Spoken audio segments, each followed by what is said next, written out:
স্বেচ্ছাসেবক দল নেতা মুসাব্বিরকেও ভাড়াটে শুটারে হত্যা, নেপথ্যে চাঁদাবাজি কিংবা রাজনৈতিক শত্রুতা বলছে পুলিশ। ভোট বানচাল ষড়যন্ত্র সফল হবে না, হুঁশিয়ারি নেতাদের। নির্বাচনী আমেজের মধ্যেই উদ্বেগ বাড়াচ্ছে এআই এর অপতথ্য, অপপ্রচারে তৈরি হচ্ছে সহিংসতার আশঙ্কা, সুযোগ নিতে পারে স্বার্থান্বেষী মহল, বলছেন বিশ্লেষকরা।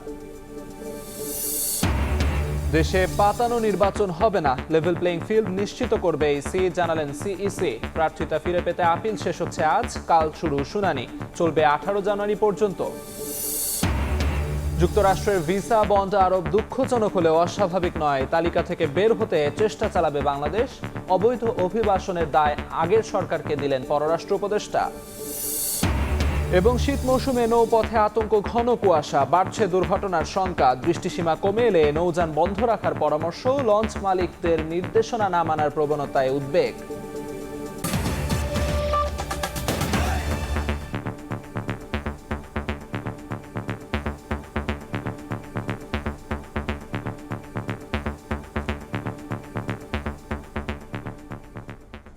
ভোরের সময় সঙ্গে আছি আমি আমিরুল ইসলাম আলিফ। স্বেচ্ছাসেবক দলনেতা মুসাব্বির হত্যায়ও ব্যবহার করা হয়েছে ভাড়াটে শুটার। সিসিটিভির ফুটেজ বিশ্লেষণ করে তথ্য জানান তদন্তকারী কর্মকর্তা। হত্যার নেপথ্যে চাঁদাবাজি কিংবা রাজনৈতিক শত্রুতা আছে কিনা খতিয়ে দেখছে পুলিশ। হত্যার বিচার দাবিতে শনিবার সারা দেশে বিক্ষোভের ডাক দিয়েছে স্বেচ্ছাসেবক দল। রাজধানীর পশ্চিম তেস্তুরি বাজারে স্বেচ্ছাসেবক দলের নেতা আজিজুর রহমান মুসাব্বিরকে গুলির পর আশপাশের বেশিরভাগ সিসিটিভি ক্যামেরার ফুটেজ বিশ্লেষণ করেন তদন্তকারীরা। তারা বলছেন হত্যায় জড়িতরা ভাড়াটে খুনি। ঘটনার আগে পরে রেকি করে ঠিক করা হয় টার্গেট। কিলিং মিশন বাস্তবায়ন শেষে রাস্তা পার হয়ে কারওয়ান বাজার পালিয়ে যায় খুনিরা। শুটারের কথা, এদের বিষয়ে আমাদের কাছে এখন স্পেসিফিক তথ্য নেই। আমরা এই কাজটি শুরু করেছি। আমাদের থানার টিম, ডিবির টিম, র্যাবের টিম সবাই আমরা চেষ্টা করতেছি যার ফেসটা দেখা যাচ্ছে তার পরিচয়টা খুঁজে বের করার।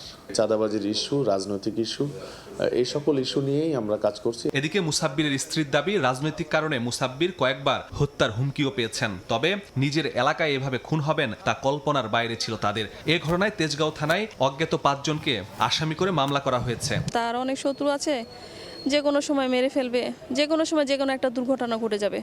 মানে যাই হবে, মানে বাহিরে রাস্তায় হবে। বিচারের বদলে বিচার, গুলির বদলে গুলি।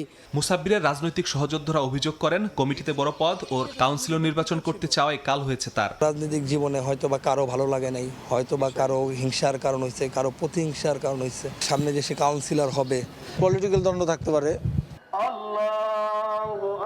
এদিকে দুপুরে বিএনপির কেন্দ্রীয় কার্যালয়ে নয়াপল্টনে মুসাব্বিরের নামাজে জানাজা অনুষ্ঠিত হয়। এর আগে হত্যায় জড়িতদের 24 ঘন্টার মধ্যে গ্রেফতারের আলটিমেটাম দেয় স্বেচ্ছাসেবক দল। ঘোষণা করা হয় বিক্ষোভ কর্মসূচি। এ সময় বিএনপি নেতারা বলেন, আরো প্রাণ দিতে হলেও নির্বাচন বানচালের ষড়যন্ত্র সফল হতে দেয়া হবে না। তাহলে স্বেচ্ছাসেবক দল ঢাকা মহানগর উত্তরের পক্ষ থেকে আমরা কঠোর থেকে কঠোরতম আন্দোলনে যাব। নির্বাচনের জন্য অপেক্ষমান রয়েছি। ঠিক সেই সময় একটি ষড়যন্ত্রকারী মহল, তারা নির্বাচনকে বানচাল করার জন্য এই ধরনের হত্যাকাণ্ডের সাথে তারা জড়িত হচ্ছে। বাংলাদেশের মাটিতে আমরা নির্ধারিত সময়ে জনগণের সরকার, জনগণের ভোটের মাধ্যমে আমরা নির্বাচিত করব। দুর্ধর্ষ হত্যার একদিন পেরিয়ে গেলেও থমথমে পশ্চিম তেস্তুরি বাজার এলাকা। দলে বড় পদ, কাউন্সিলর নির্বাচন, এলাকার জনপ্রিয়তা, এই 3 কারণেই মুসাব্বিরকে হত্যা করা হয়ে থাকতে পারে বলে এখন পর্যন্ত ধারণা করা হচ্ছে। তবে আসল রহস্য উদ্ঘাটন হবে তখনই যখন গ্রেফতার হবে সিসিটিভিতে দেখা যাওয়া সেই শুটার। মাসুদুর রহমান, সময় সংবাদ, ঢাকা। স্বৈরাচারী শাসক গোষ্ঠীর পতনের পর দুষ্কৃতিকারীরা দেশে নৈরাজ্য ও অস্থিতিশীল পরিস্থিতি সৃষ্টি করে ফায়দা হাসিলের অপতৎপরতায় লিপ্ত বলে জানিয়েছেন বিএনপি মহাসচিব মির্জা ফখরুল ইসলাম আলমগীর। স্বেচ্ছাসেবক দলের নেতা মুসাব্বির হত্যার তীব্র নিন্দা ও প্রতিবাদ জানিয়ে পাঠানো এক শোক বার্তায় এসব কথা জানান তিনি। বিবৃতিতে আরও বলা হয়, এই হত্যাকাণ্ড পতিত স্বৈরাচারের অপতৎপরতার নির্মম বহিঃপ্রকাশ। ফ্যাসিস্টের দোসরদের মাথাচাড়া দেয়া প্রতিহত করতে ঐক্যবদ্ধ থাকার আহ্বান জানান তিনি। মুসাব্বিরের হত্যাকারীদের গ্রেফতার ও দৃষ্টান্তমূলক শাস্তির দাবি জানান বিএনপি মহাসচিব।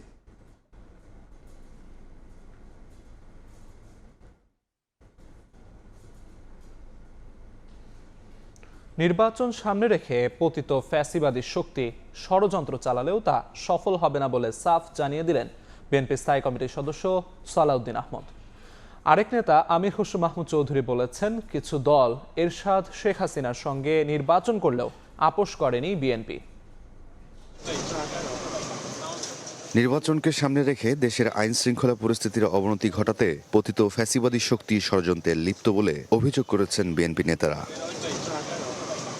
বৃহস্পতিবার দুপুরে গুলশানে বিএনপি চেয়ারপারসনের কার্যালয়ের সামনে সাংবাদিকদের সঙ্গে কথা বলেন দলের স্থায়ী কমিটির সদস্য সালাউদ্দিন আহমদ। বলেন, বিচ্ছিন্ন কিছু ঘটনায় নির্বাচনে কোনো প্রভাব পড়বে না। পতিত ফ্যাসিবাদী শক্তির কিছু কিছু ষড়যন্ত্র এখনো তারা চালু রেখেছে, যাতে নির্বাচনকে বাধাগ্রস্ত করতে পারে, কণ্ঠকাঠিন্য করতে পারে, গণতন্ত্রের উত্তরণের পথটাকে সহজতর না করতে পারে, কিন্তু তাদের সেই প্রচেষ্টা কখনো সফল হবে না। এদিকে দেশে ফেরার পর প্রথমবারের মতো উত্তরাঞ্চল সফরে যাচ্ছেন বিএনপির ভারপ্রাপ্ত চেয়ারম্যান তারেক রহমান। তার এই সফরে নির্বাচনী আচরণবিধি লঙ্ঘন হবে না বলে জানান বিএনপির এ নেতা।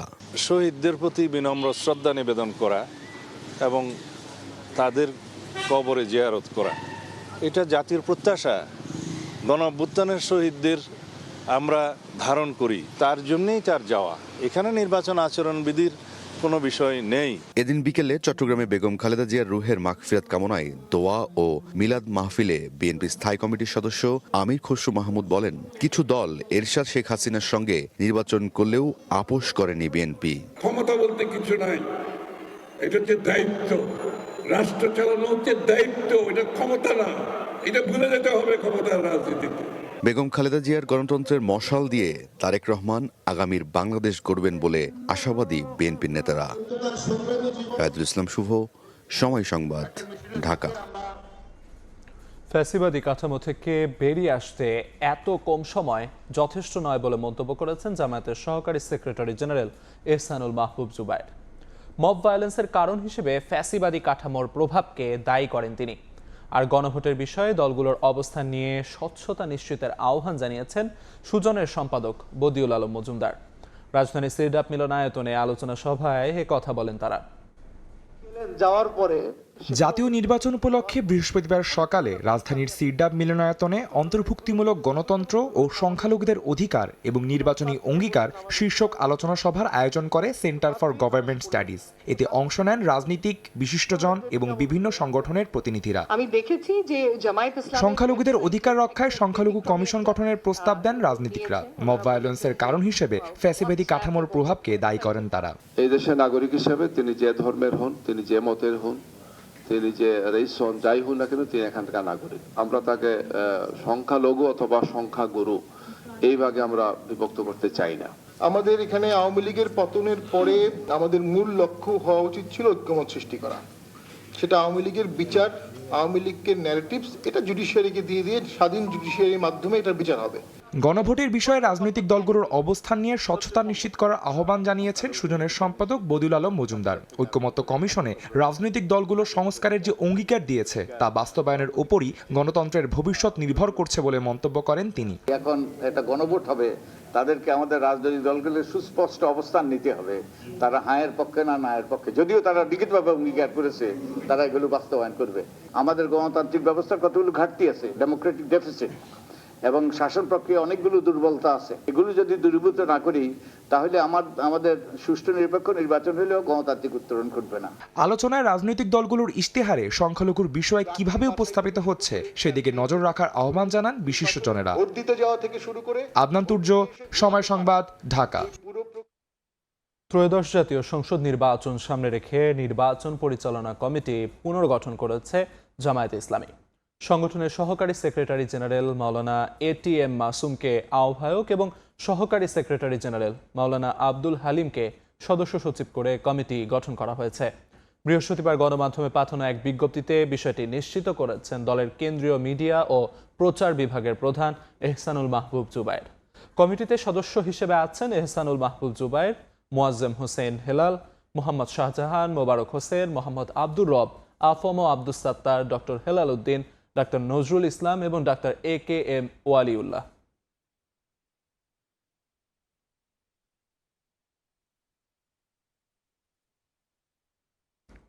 দেশে নির্বাচনী আমেজের মধ্যেই উদ্বেগ বাড়াচ্ছে কৃত্রিম বুদ্ধিমত্তা। AI ব্যবহার করে অপপ্রচারে সহিংসতা ছড়িয়ে পড়ার আশঙ্কা করছেন বিশ্লেষকেরা। তাদের মতে শুধু স্বার্থান্বেষী মহলই নয়, এই সুযোগ নিতে চাইবে রাজনৈতিক দলগুলোর একটি অংশ। তাই আসন্ন নির্বাচনকে কেন্দ্র করে অপতথ্য ও বিভ্রান্তি নিয়ন্ত্রণে ইউএনডিপির সঙ্গে কাজ করছে নির্বাচন কমিশন। তারা বলছে এআই এর অপতথ্য চিহ্নিত করতে একটি সমন্বয় কমিটিও গঠন করা হয়েছে। আত্মজুর রহমানের রিপোর্ট। দেশ জুড়ে বইছে নির্বাচনী হাওয়া। আনুষ্ঠানিক প্রচার শুরু না হলেও নানা কৌশলে রাজনীতির মাঠে রাজনৈতিক দলগুলো।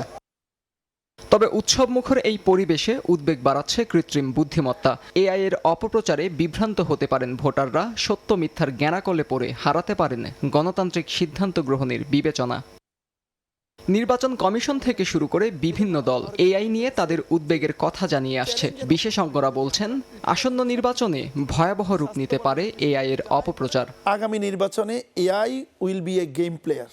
আমাদের বিভিন্ন প্রার্থী, বিভিন্ন নেতাদেরকে নিয়ে এআইয়ের মাধ্যমে বিভিন্ন ভয়েস, বিভিন্ন ইমেজ, বিভিন্ন ভিডিও ক্রিয়েট করে তাকে সোশ্যালি ডাউন করার জন্য অনেকে চেষ্টা করবে। এখন কোনটা অরিজিনাল কোনটা কি সেটা অবশ্যই চেক করতে হবে, না হলে আমাদের অ্যাজ এ নেশন আমরা কিন্তু ক্ষতিগ্রস্ত হব। অপতথ্যে সহিংসতা সৃষ্টির আশঙ্কা মাথায় রেখে এখন থেকেই সুনির্দিষ্ট পদক্ষেপ নেওয়ার পরামর্শ বিশ্লেষকদের। আগামী নির্বাচনে এই এআই এর ব্যবহারটা এটা একটা চ্যালেঞ্জিং বিষয় হবে।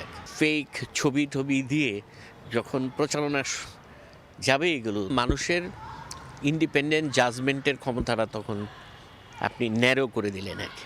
সে ওইটার উপরে ভিত্তি করে একটা ডিসিশন নিয়ে নিল। রাজনৈতিক দলগুলো নিজেদের মধ্যে সহিষ্ণুতার জায়গাটা, মাত্রাটা নষ্ট হয়ে যেতে পারে, অসহিষ্ণু আচরণ করতে পারে, যেটা থেকে মারামারি সহিংসতা তৈরি হতে পারে। এদিকে এআই এর নেতিবাচক প্রচার ঠেকাতে ইউএনডিপির সঙ্গে কাজ করছে নির্বাচন কমিশন। প্রযুক্তি যত এগিয়েছে ততই বেড়েছে তার অপব্যবহারের আশঙ্কা। তাই আসন্ন ত্রয়োদশ জাতীয় সংসদ নির্বাচন ঘিরে সচেতনতা এবং দায়িত্বশীল আচরণই হতে পারে কৃত্রিম বুদ্ধিমত্তার ভয়াবহতা মোকাবিলার অন্যতম উপায়। আত্মজুর রহমান, সময় সংবাদ, ঢাকা। আগের মতো এবার পাতানো নির্বাচন হবে না উল্লেখ করে সবার জন্য লেভেল প্লেইং ফিল্ড নিশ্চিতের আশ্বাস দিয়েছেন CEC AMM Nasir Uddin. Appeal কার্যক্রম পরিদর্শনে এসে এ কথা বলেন তিনি। ভোটের মাঠের অনাস্থা নিয়েই ইসিতে আপিল করতে আসছেন যাচাই বাছাইয়ে বাদ পড়া সম্ভাব্য প্রার্থীরা। আপিলের শেষ দিন আজ। ভয়ভীতিটা অতীতের যে কোনো সময়ের চেয়ে এবার খুব বেশি। ভোটের মাঠে এখনো লেভেল প্লেইং ফিল্ড এখনো আমরা পরিপূর্ণভাবে দেখতে পাই না। স্বচ্ছতার যথেষ্ট অভাব আছে। নির্বাচন কমিশন ঘোষিত তফসিল অনুযায়ী ভোটের বাকি মাত্র ৩৩ দিন। এমন সময় এসে অভিযোগ করলেন মনোনয়নপত্র যাচাই বাছাই বাদ পড়ারা। লেভেল প্লেইং ফিল্ড নিয়ে অনিশ্চয়তার কথা জানালেন তারা। আমার যদি কোনো অপরাধ যদি না থাকে তাহলে আমাকে কেন ভোট করতে দেবে না? এত ছোট একটা ভুল চাইলেই তিনি এটা ওইখানে সমাধান করতে পারতেন। এটা তারা আমাদেরকে ডাকে নিয়ে যোগাযোগ করে, আমি জানি না এটা তাদের একটা গাফিলতি, তারা আমাদের সুযোগ দিতে পারতো ওই জায়গায়। বৃহস্পতিবার চতুর্থ দিনের মতো নির্বাচন কমিশনে চলে ত্রয়োদশ জাতীয় সংসদ নির্বাচনে রিটার্নিং কর্মকর্তাদের দেয়া সিদ্ধান্তের বিরুদ্ধে আপিল আবেদন। এরপর এসব আপিলের পক্ষে বিপক্ষে শুনানি করবে নির্বাচন কমিশন। শুনানির জন্য রাখা হয়েছে 9 দিন সময়। ইসির শুনানিতে আপিল আবেদন নিষ্পত্তি না হলে আদালতের দ্বারস্থ হতে পারবেন সংক্ষুব্ধরা। বৃহস্পতিবার সকালে আগারগাঁ নির্বাচন কমিশনে আপিল আবেদনের বুথ পরিদর্শনে এসে সিএসসি জানান সকলের জন্য লেভেল প্লেইং ফিল্ড নিশ্চিত করা হবে। বললেন আগের মতো কোনো পাতানো নির্বাচন হবে না। আমরা ইনসাফে বিশ্বাসী এবং আমরা ইনসাফ করবো ইনশাল্লাহ। দেখবেন যে আমাদের হিয়ারিং হওয়ার পরে দেখবেন আপনারা যে আইন অনুযায়ী যা হবে, বিধিবিধান অনুযায়ী যা হবে আমরা সেই ধরনের সিদ্ধান্ত দিব। এবং আইন তো সবার জন্য সমান, সবাই তো মানতে বাধ্য হবে। কোনো পাতানো নির্বাচন হবে না, রাজপথে আমারও দরকার হবে না। কোনো পাতানো নির্বাচন দেশে ইনশাল্লাহ হবে না। বিকেলে সিএসসির সঙ্গে বৈঠক করে ইউরোপীয় ইউনিয়ন ইলেকশন অবজারভেশন মিশনের প্রতিনিধি দলের প্রধান জানান নিরপেক্ষ পর্যবেক্ষণের জন্য ইউরোপীয় ইউনিয়ন কাজ করবে। বাংলাদেশ ইউরোপীয় ইউনিয়নের জন্য অত্যন্ত গুরুত্বপূর্ণ একটি রাষ্ট্র, তাই এদেশের নির্বাচন নিয়ে আমাদের বিশেষ আগ্রহ রয়েছে। আমরা সম্পূর্ণ নিরপেক্ষ অবস্থানে থেকে নির্বাচন পর্যবেক্ষণ করব। বলেন আসন্ন নির্বাচন পর্যবেক্ষণ প্রক্রিয়া ও নির্বাচনের চ্যালেঞ্জ নিয়েও সিএসসির সঙ্গে আলোচনা হয়েছে। কাউসারা চৌধুরী কুমু, সময় সংবাদ, ঢাকা। বর্তমান মাঠ প্রশাসনের কর্মকর্তাদের দিয়ে সুষ্ঠু নিরপেক্ষ নির্বাচন করা সম্ভব বলে মন্তব্য করেছেন মন্ত্রিপরিষদ সচিব শেখ আব্দুর রশিদ। বৃহস্পতিবার সচিবালয়ে কথা বলেন তিনি। বলেন নির্বাচন সামনে রেখে প্রশাসনের বিরুদ্ধে পক্ষপাত করার যে অভিযোগ রয়েছে তা ভিত্তিহীন। প্রশাসনের কারো বিরুদ্ধে সুনির্দিষ্ট অভিযোগ থাকলে ব্যবস্থা নেওয়ার কথাও জানান মন্ত্রিপরিষদ সচিব। প্রশাসনের যে একটু যে পক্ষপাত ইত্যাদি যে কথাগুলি বলছেন, এই ধরনের অভিযোগ আপনারা এর আগেও শুনেছেন, এখনও শুনছেন, এবং কেউ না কেউ কোনো কারণে সংক্ষুব্ধ হলে তিনি এই ধরনের কথা বলে থাকেন। ত্রুটি থাকে আমাদের বা প্রশাসনে বা অন্য কোনো লেভেলে, আমরা সেটা সমাধানের চেষ্টা করব। কোথাও কোনো সিদ্ধান্তে কেউ সন্তুষ্ট হননি, এটা হতেই পারে। এটা সকলের সিদ্ধান্ত একরকম হয় তা তো নয়, আর সকল ক্যান্ডিডেটেরও পরিস্থিতিতে একরকম ছিল না। সুতরাং কিছু কিছু পরিবর্তন হতেই পারে। তারা যদি সঠিক পথে চলতে পারবেন, যদি এটা আমরা নিশ্চিত করতে পারি, এবং তাদের যদি মনোভাব সঠিক থাকে, তাহলে তারা সফল হবেন। পুরো সময় আরও থাকছে। কুমিল্লার ইলিয়াটগঞ্জে নিয়ন্ত্রণ হারিয়ে ডিভাইডারের সঙ্গে বাসের ধাক্কা, উল্টে যাওয়া বাসের 2 যাত্রী ঘটনাস্থলেই নিহত, আহত অন্তত 12 জন। যুক্তরাষ্ট্রে সামাজিক সুরক্ষা সুবিধা গ্রহণকারীদের তালিকায় বাংলাদেশিদের অবস্থান শীর্ষে উল্লেখ করে পররাষ্ট্র উপদেষ্টা বলেন, যুক্তরাষ্ট্র প্রবেশে বাংলাদেশিদের জন্য ভিসা বন্ধ আরোপ দুঃখজনক হলেও অস্বাভাবিক নয়। যদিও তালিকা থেকে নাম বাদ দিতে কূটনৈতিক প্রক্রিয়া অব্যাহত থাকবে বলে জানান তিনি। এ সময় অবৈধ অভিবাসনের দায় আগের সরকারকে দেন তৌহিদ হোসেন। গত 6 জানুয়ারি যুক্তরাষ্ট্রের নতুন ভিসা বন্ডের হালনাগাদ তালিকায় নাম ওঠে বাংলাদেশের। আগামী 21 জানুয়ারি থেকে দেশটিতে প্রবেশে ব্যবসায়ী বা পর্যটক হিসেবে আবেদনের ক্ষেত্রে বাংলাদেশিদেরকেও মোটা অঙ্কের জামানত দিতে হবে। বৃহস্পতিবার পররাষ্ট্র মন্ত্রণালয়ে গণমাধ্যম কর্মীদের সঙ্গে আলাপচারিতায় উপদেষ্টা জানান, যুক্তরাষ্ট্রের সামাজিক সুরক্ষা সুবিধা গ্রহণকারীদের তালিকায় বাংলাদেশিদের অবস্থান শীর্ষে থাকায় ভিসা বন্ডের আওতায় ঢাকাকে অন্তর্ভুক্ত করা হয়েছে। অবশ্যই দুঃখজনক, অবশ্যই কষ্টকর আমাদের জন্য, কিন্তু এটা অস্বাভাবিক না। সাধারণ পদ্ধতিতে আমরা চেষ্টা করবো যেন এটা থেকে আমাদেরকে অব্যাহতি দেয়। ক্রিকেট ইস্যুতে পররাষ্ট্র উপদেষ্টা বলেন, ভারত যদি একজন ক্রিকেটারের নিরাপত্তা দিতে না পারে, তবে পুরো দলের নিরাপত্তা নিশ্চিত করবে কিভাবে? শুধু টিম যাবে না, টিমের সমর্থকরা তো যাবে, খেলা দেখতে যাবে লোকজন, তাদের নিরাপত্তার প্রশ্ন আছে। আমরা কি করে বিশ্বাস করবো যে তারা নিরাপদ থাকে? তবে ব্যবসা বাণিজ্য সহ অন্য ইস্যুতে ভারতের সঙ্গে সম্পর্ক স্বাভাবিক রয়েছে বলে জানান পররাষ্ট্র উপদেষ্টা। শাতিলা শারমিন, সময় সংবাদ, ঢাকা। প্রাথমিক শিক্ষক নিয়োগ পরীক্ষার প্রশ্নপত্র ফাঁস চেষ্টার অভিযোগে এক উপদেষ্টার সাবেক গাড়ি চালককে আটক করেছে যৌথ বাহিনী। বৃহস্পতিবার বিকেলে কর্ম কমিশন ভবনের সামনে থেকে তাকে আটক করা হয়। পরে রাত 2টার দিকে শেরেবাংলা নগর সেনা ক্যাম্প তাকে থানায় হস্তান্তর করে। জানা গেছে, আটক মাহবুবের দেয়া তথ্যের ভিত্তিতে প্রশ্ন ফাঁস চক্রের মূল হোতা বিল্লাল হোসেনকে টাঙ্গাইল থেকে গ্রেফতার করেছে র্যাব। অভিযোগ রয়েছে, শুক্রবারের শিক্ষক নিয়োগ পরীক্ষাকে কেন্দ্র করে প্রশ্নপত্র ফাঁসের প্রলোভন দেখিয়ে চাকরি প্রার্থীদের কাছ থেকে টাকা আদায়ের চেষ্টা করছিল এই চক্রটি। গোয়েন্দা তথ্যের ভিত্তিতে প্রশ্নপত্রের ক্রেতা সেজে অভিযান চালিয়ে মাহবুবকে আটক করা হয়।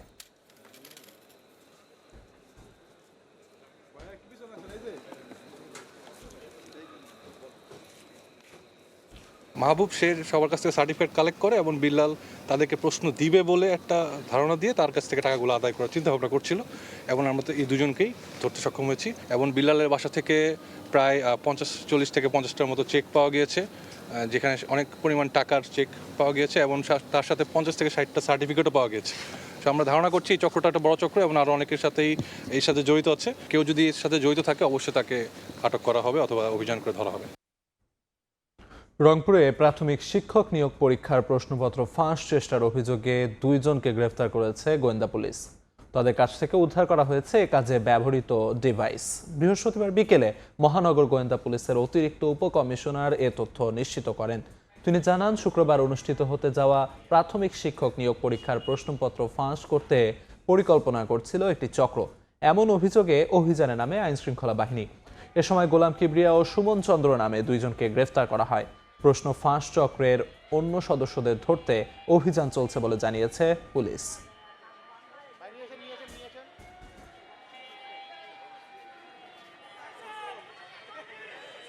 টাঙ্গাইলে তারেক রহমানের কর্মসূচি সফল করতে সব ধরনের প্রস্তুতি গ্রহণ করা হয়েছে বলে জানিয়েছেন বিএনপির প্রচার সম্পাদক সুলতান সালাউদ্দিন টুকু। বৃহস্পতিবার প্রস্তুতি পর্যালোচনায় অংশ নিয়ে সব কথা জানান তিনি।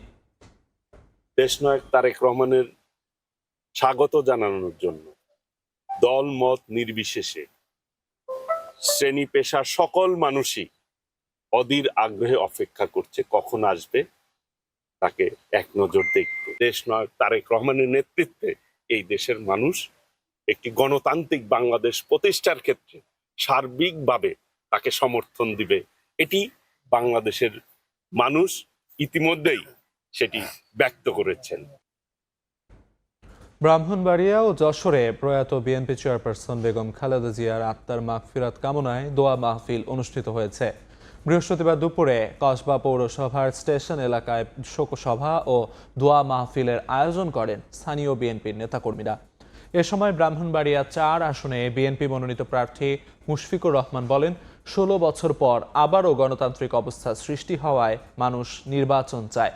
অন্যদিকে যশোর শহরের একটি হোটেলে জমিয়াতুল মোদাহেরিনের আয়োজনে বেগম জিয়ার জন্য দোয়া অনুষ্ঠানে বিএনপি খুলনার সাংগঠনিক সম্পাদক অনিন্দ ইসলাম বলেন, একটি পক্ষ ধর্মের ভুল বার্তা সমাজে ছড়ানোর চেষ্টা করছে।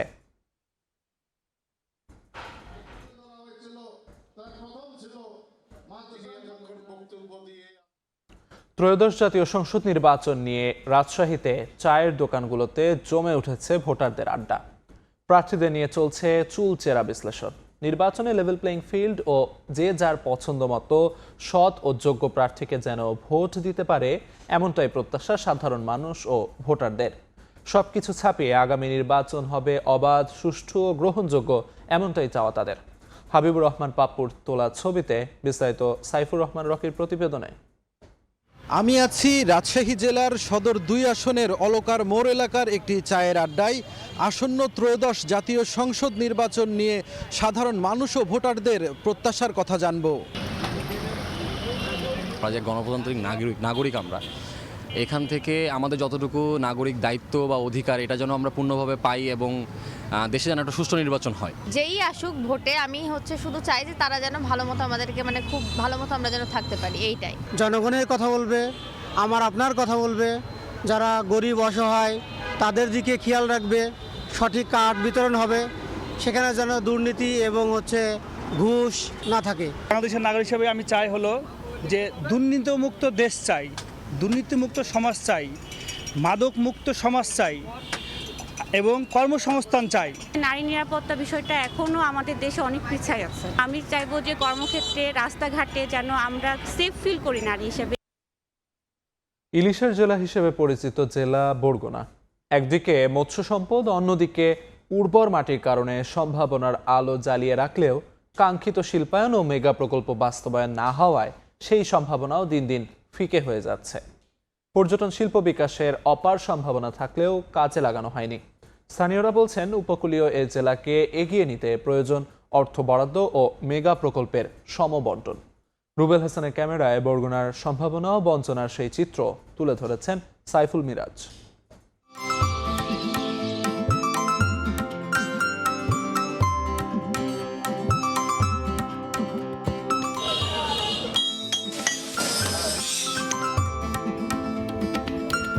সৈকত সৌন্দর্যের জেলা বরগুনা হলেও মাছের জন্য এ জেলা বেশি পরিচিত।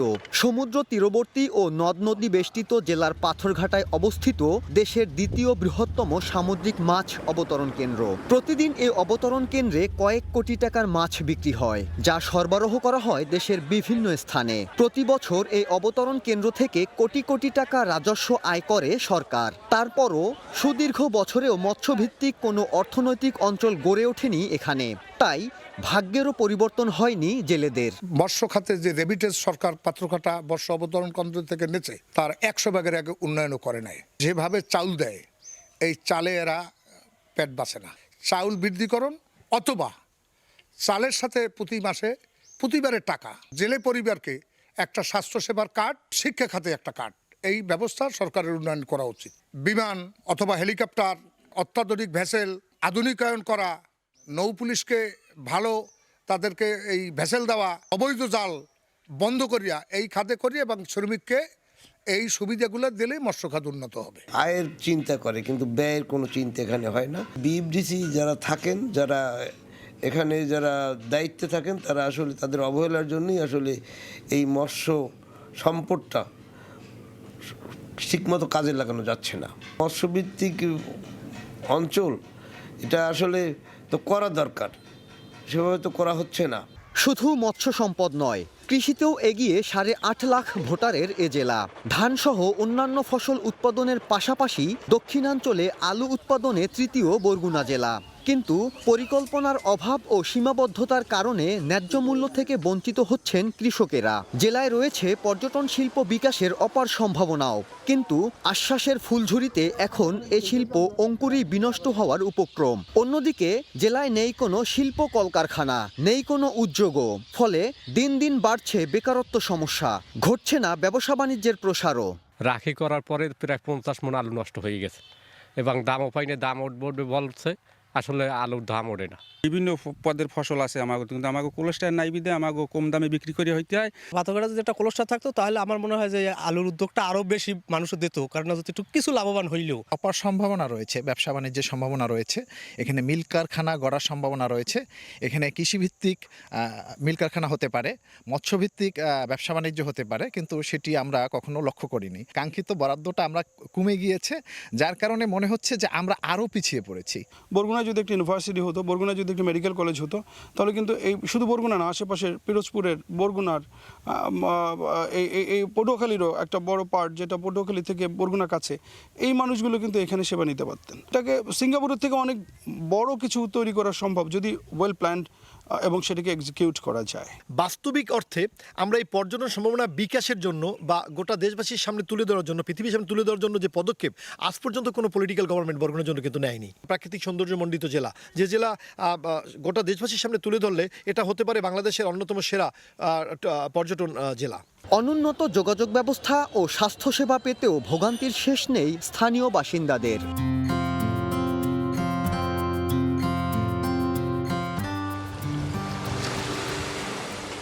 প্রাকৃতিক সৌন্দর্যে সমৃদ্ধ দক্ষিণের শস্য ও মৎস্য ভাণ্ডার হিসেবে খ্যাত বরগুনা জেলা।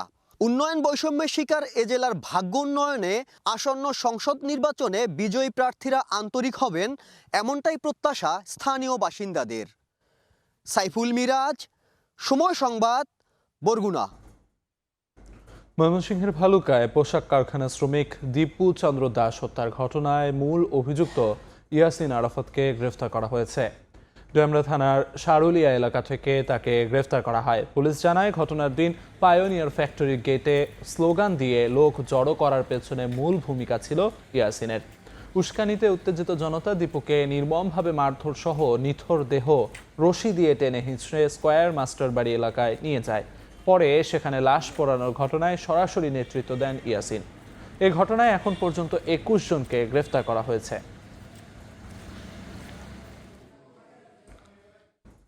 হাদি হত্যার বিচার দাবিতে লক্ষ্মীপুরে সড়কে অবস্থান নিয়ে বিক্ষোভ কর্মসূচি পালন করেছে ছাত্র জনতা। বৃহস্পতিবার দুপুরে জেলা শহরের ঝুমুর বিজয় চত্বরে ব্যানার, ফেস্টুন, প্লাকার্ড নিয়ে কর্মসূচি পালন করেন তারা। এ সময় হাদি হত্যার 24 দিনেও মূল আসামি গ্রেফতার না হওয়ায় ক্ষোভ প্রকাশ করে দ্রুত বিচার নিশ্চিত করার দাবি জানান বিক্ষোভকারীরা। বিচারে অগ্রগতি না হলে আরও কঠোর কর্মসূচির ঘোষণা দেন তারা। এ সময় ঝুমুর চত্বর ও আশপাশের সড়কে যান চলাচল ব্যাহত হয়। পরে আইন শৃঙ্খলা বাহিনী এসে পরিস্থিতি নিয়ন্ত্রণে আনে।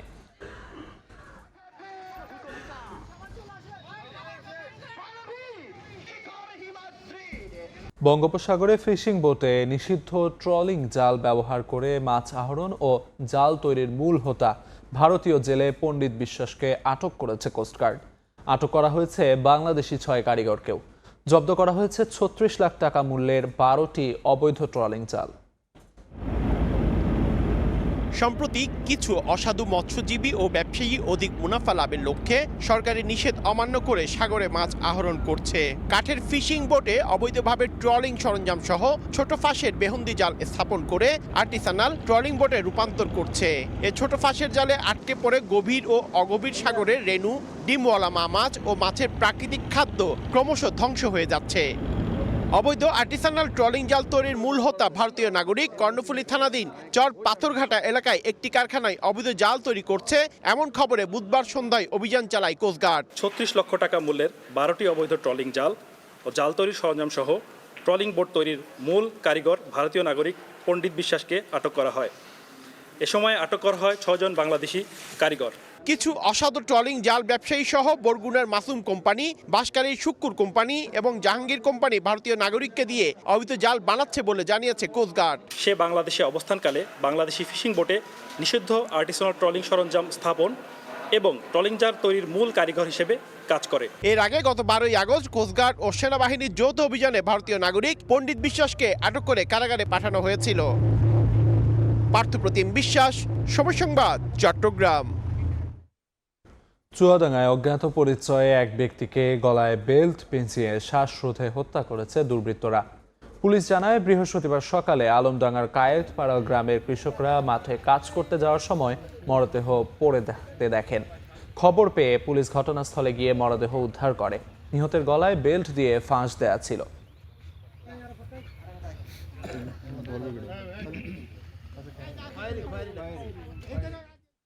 ঝিনাইদহে মহাসড়কে গরুবাহী একটি পিকআপ ডাকাতির অভিযোগ উঠেছে। ট্রাক শ্রমিকরা জানান, কুড়িগ্রাম থেকে 10টি বাছুর নিয়ে মাগুরার দিকে যাচ্ছিল একটি পিকআপ। বুধবার রাতে শৈলকুপার চরিয়ার বিল বাজারে পৌঁছালে একটি ট্রাক গতিরোধ করে। এ সময় একদল দুর্বৃত্ত অস্ত্রের মুখে সবাইকে জিম্মি করে পিকআপ নিয়ে পালিয়ে যায়। এ ঘটনায় শৈলকুপা থানায় একটি অভিযোগ দায়ের করা হয়েছে।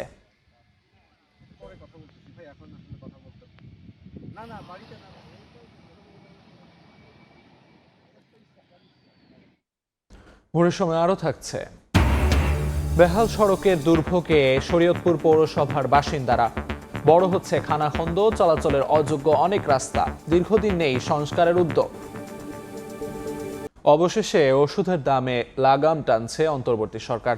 295টি জরুরি ওষুধের দাম নির্ধারণে নীতিমালা চূড়ান্ত হয়েছে উপদেষ্টা পরিষদের বৈঠকে।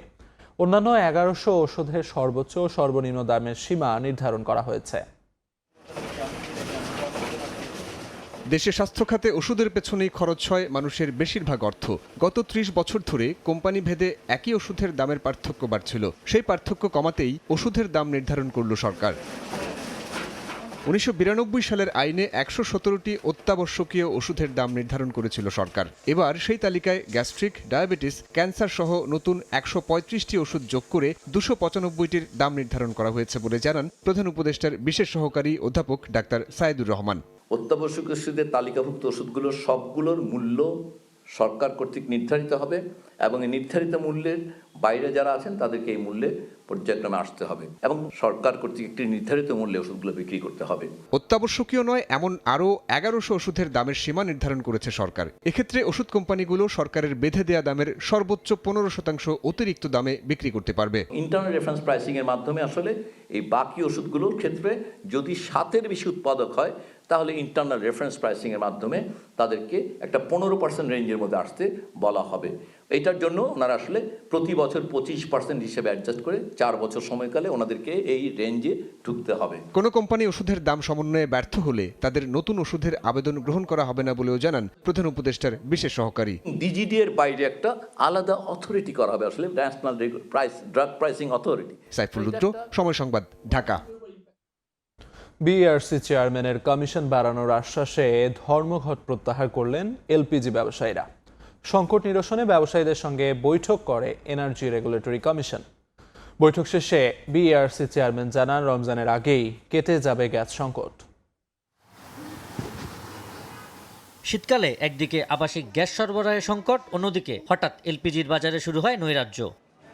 এমন অস্থিরতার মাঝেই ভোক্তাকে জিম্মি করে কমিশন বাড়ানোর দাবিতে বৃহস্পতিবার ধর্মঘট পালন করে এলপি গ্যাস ব্যবসায়ী সমবায় সমিতি। এতে চরম ভোগান্তিতে পড়েন সাধারণ মানুষ। কোনো জায়গায় গ্যাস পাচ্ছি না, সকাল থেকে খুঁজতাছি বেন নিয়ে। গ্যাসের জন্য আসছি অনেকক্ষণ ধরে, গ্যাস পাইতেছি না, লাইনেও গ্যাস নাই। বর্তমানে গ্যাসের দাম বাড়তি দেখে কিনতে আর না। দিনভর ভোগান্তির পর বৃহস্পতিবার বিকেলে বিইআরসির কার্যালয়ে এলপি গ্যাস ব্যবসায়ী সমবায় সমিতির সঙ্গে বৈঠকে বসেন এনার্জি রেগুলেটরি কমিশন। বিইআরসির আশ্বাসে ধর্মঘট প্রত্যাহার করেন এলপিজি ব্যবসায়ীরা। 1306 টাকা আমরা ভোক্তাদের গ্যাসটা আমরা দিতে পারবো না, আমাদের এই গ্যাসের রেটটা আমাদের একটু বাড়াই দিতে হবে। এখন থেকে আমরা এই কর্মসূচি স্থগিত করব। বিইআরসি চেয়ারম্যান জানান, চলমান গ্যাস সংকট রমজানের আগেই কেটে যাবে। আমাদের আশ্বাসে আশ্বস্ত হয়ে ধর্মঘট প্রত্যাহার করেছেন। জানুয়ারি মাসে আমদানি বাড়ানোর জন্য ফেব্রুয়ারিতে রোজা শুরু হবে। এই সংকট আশা করতেছি এই মাসের দ্বিতীয় সপ্তাহের মধ্যে কেটে যাবে।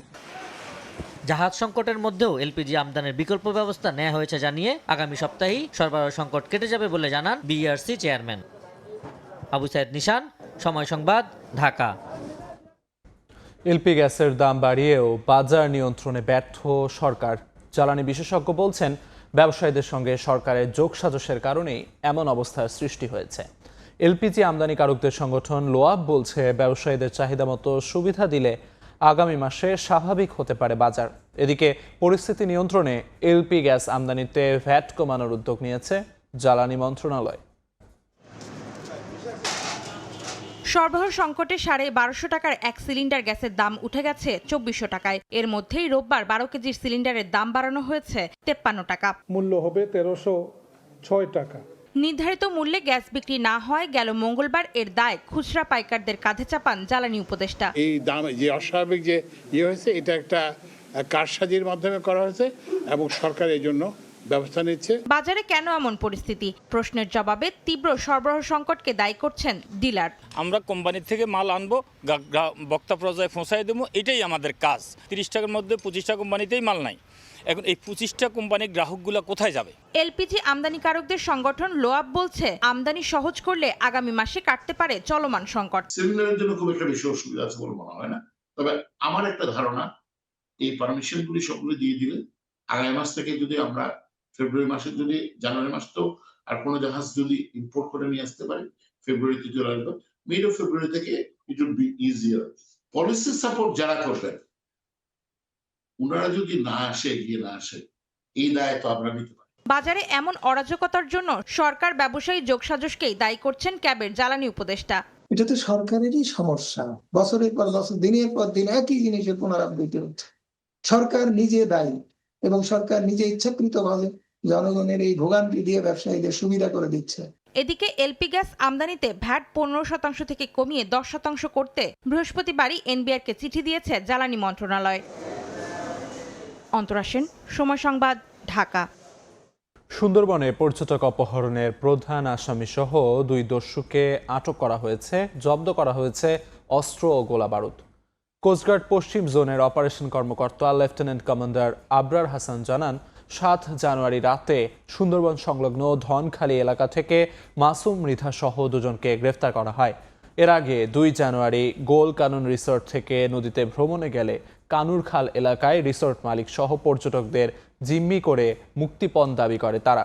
পরে এক যৌথ অভিযানে অপহৃতদের উদ্ধার করা হয় এবং জড়িত এক নারী সহ 6 জনকে আটক করা হয়। পরে 7 জানুয়ারি রাতে গ্রেফতার করা হয় মূল আসামিকে।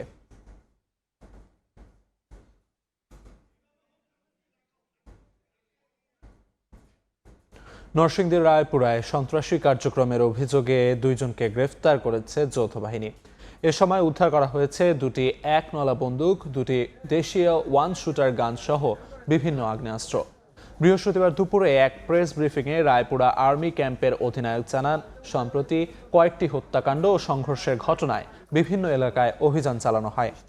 এ সময় ইকবাল ও জালাল নামে 2 জনকে গ্রেফতার করা হয়। তাদের বিরুদ্ধে হত্যা সহ বিভিন্ন মামলা রয়েছে। পিরোজপুরে খাল থেকে এক অজ্ঞাত পরিচয়ে যুবকের মরদেহ উদ্ধার করা হয়েছে। বৃহস্পতিবার বিকেলে সদর উপজেলার ব্রাহ্মণকাঠি সরকারি প্রাথমিক বিদ্যালয়ের পাশের খালে লাশ দেখতে পান স্থানীয়রা। খবর পেয়ে মরদেহ উদ্ধার করে ময়নাতদন্তের জন্য মর্গে পাঠায় পুলিশ। পরে ওই যুবক নিখোঁজ বুদ্ধি প্রতিবন্ধী মারুফ শিকদার বলে দাবি করে একটি পরিবার। তবে পুলিশ জানায়, যুবকের পরিচয় এখনও নিশ্চিত হওয়া যায়নি। তদন্ত করে ব্যবস্থা নেওয়ার কথা জানান সংশ্লিষ্ট কর্মকর্তা।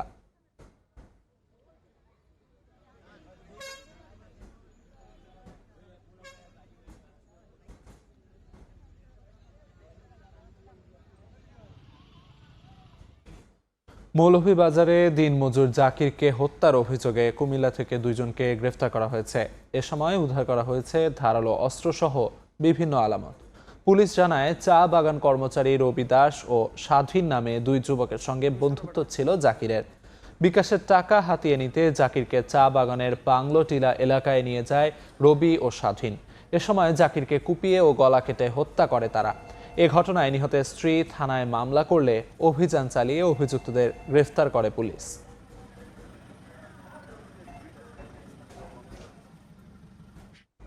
ভাঙাচোরা সড়ক আর ধুলোবালিতে নাকাল শরীয়তপুর পৌরসভার বাসিন্দারা। দীর্ঘদিন বেহাল পড়ে থাকলেও সংস্কারে নেই কোনো উদ্যোগ। খানাখন্দে ভরা সড়ক দিয়ে চলাচলে ভোগান্তিতে বাসিন্দারা। অবশ্য পৌর কর্তৃপক্ষ জানিয়েছে টেন্ডার প্রক্রিয়া শেষ করে চলতি বছরের জুনের মধ্যে শুরু হবে সড়ক মেরামতের কাজ। বিএম ইসরাফিলের তথ্য, ছবিতে রিপোর্ট। সড়ক জুড়ে খানাখন্দ, ধুলোবালিতে একাকার, অস্বাস্থ্যকর পরিবেশ। চলাচলে অযোগ্য প্রায় রাস্তাটি শরীয়তপুরের পৌর এলাকার। পাকামাথা থেকে আটং এবং উত্তরবাজার থেকে কানার বাজার প্রায় 10 কিলোমিটার সড়কের বিভিন্ন স্থান ভাঙাচোরা।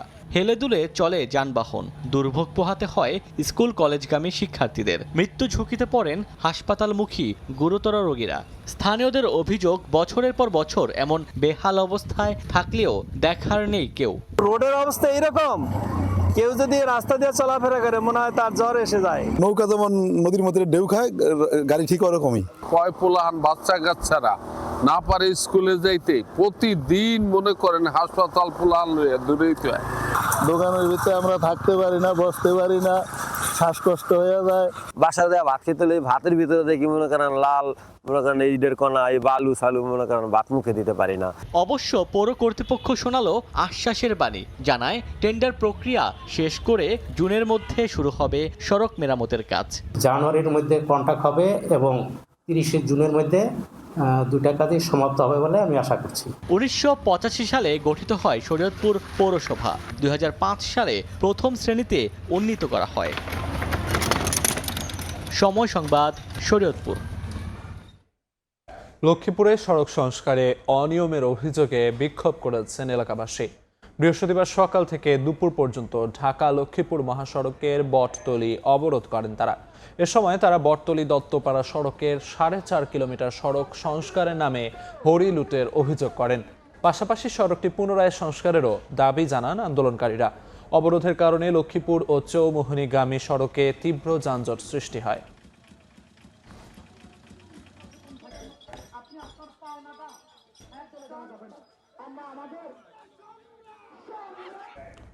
মাদারীপুরে 12 কোটি টাকা ব্যয়ে নির্মাণ করা হয়েছে সমন্বিত বর্জ্য ব্যবস্থাপনা ইউনিট। এটি চালু হলে প্লান্ট থেকে বর্জ্য প্রক্রিয়াজাতের মাধ্যমে তৈরি হবে জৈব সার। স্বল্প দামে এই সার প্রান্তিক চাষিরা ব্যবহার করতে পারবেন কৃষি জমিতে। বাড়বে ফসল উৎপাদন, তৈরি হবে কর্মসংস্থানও। প্রকল্পটির মাধ্যমে পরিচ্ছন্ন পরিবেশ বান্ধব পৌর শহর গড়ে উঠবে বলে আশা জনস্বাস্থ্য প্রকৌশল অধিদপ্তরের। সঞ্জয় কর্মকার অভিজিতের রিপোর্ট, ছবি তুলেছেন শাহাদাত আকন।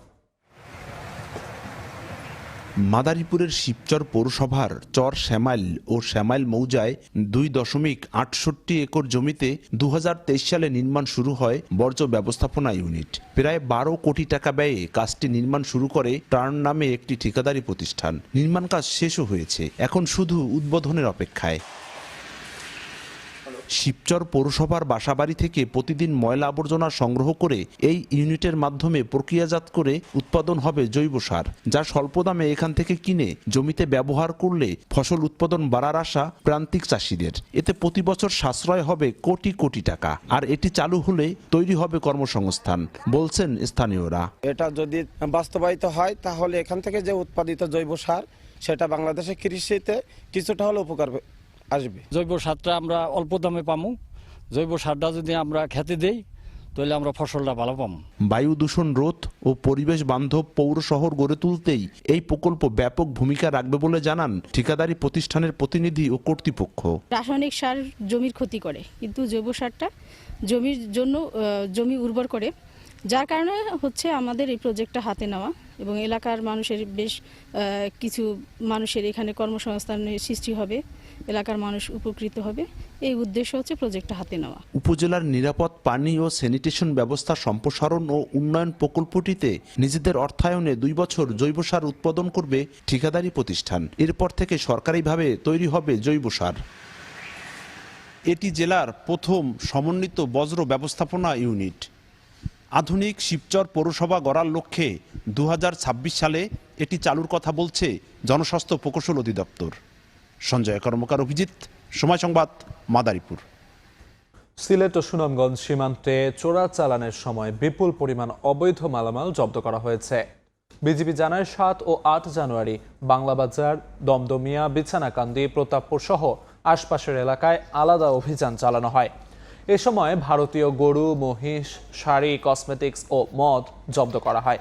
এছাড়া চোরাচালানে ব্যবহৃত একটি মোটরসাইকেল ও অবৈধ পাথর পরিবহনে ব্যবহৃত একটি পিকআপও জব্দ করা হয়।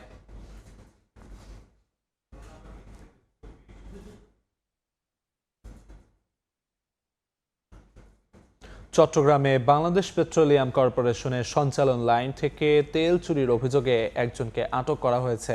পুলিশ জানায় প্রায় 1 মাস আগে হাদি ফকিরহাট বাজার এলাকার ওই স্থানে বিপিসির তেল সঞ্চালন লাইনের ওপর একটি টিন শেড ঘর নির্মাণ করা হয়। একটি সংঘবদ্ধ চক্রের সাহায্যে ঘরের প্রায় 12 ফুট নিচ দিয়ে যাওয়া বিপিসির পাইপলাইনে ফুটো করে অবৈধভাবে তেল উত্তোলন শুরু হয়। বৃহস্পতিবার স্থানীয় লোকজন তা সংগ্রহ করতে ভিড় জমায়। পরিস্থিতি নিয়ন্ত্রণে আনতে মোতায়েন করা হয় পুলিশ ও ফায়ার সার্ভিস। এ সময় জিজ্ঞাসাবাদের জন্য একজনকে আটক করা হয়। দেশের বিভিন্ন জেলার ওপর দিয়ে বয়ে যাচ্ছে শৈত্যপ্রবাহ। বিস্তারিত জানাতে রাজশাহী থেকে যোগ দিচ্ছেন সহকর্মী মওদুদ রানা এবং নওগাঁ থেকে এমআর রকি। শুরুতেই যাচ্ছি মওদুদ রানার কাছে।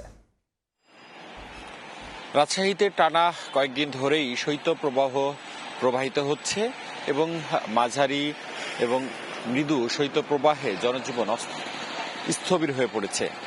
আজকে 10 ডিগ্রি সেলসিয়াস তাপমাত্রা রেকর্ড করেছে আবহাওয়া অফিস, এবং যেটি মৃদু শৈত্যপ্রবাহের মধ্যেই আসলে পড়ে, এবং অন্যান্য দিনের তুলনায় আজ কুয়াশা কিছুটা কম। তবে আবহাওয়া অফিস জানিয়েছে সকাল 6টায় তারা যে রেকর্ড করেছেন সেখানে 95% জলীয় বাষ্প এই মুহূর্তে বাতাসে রয়েছে।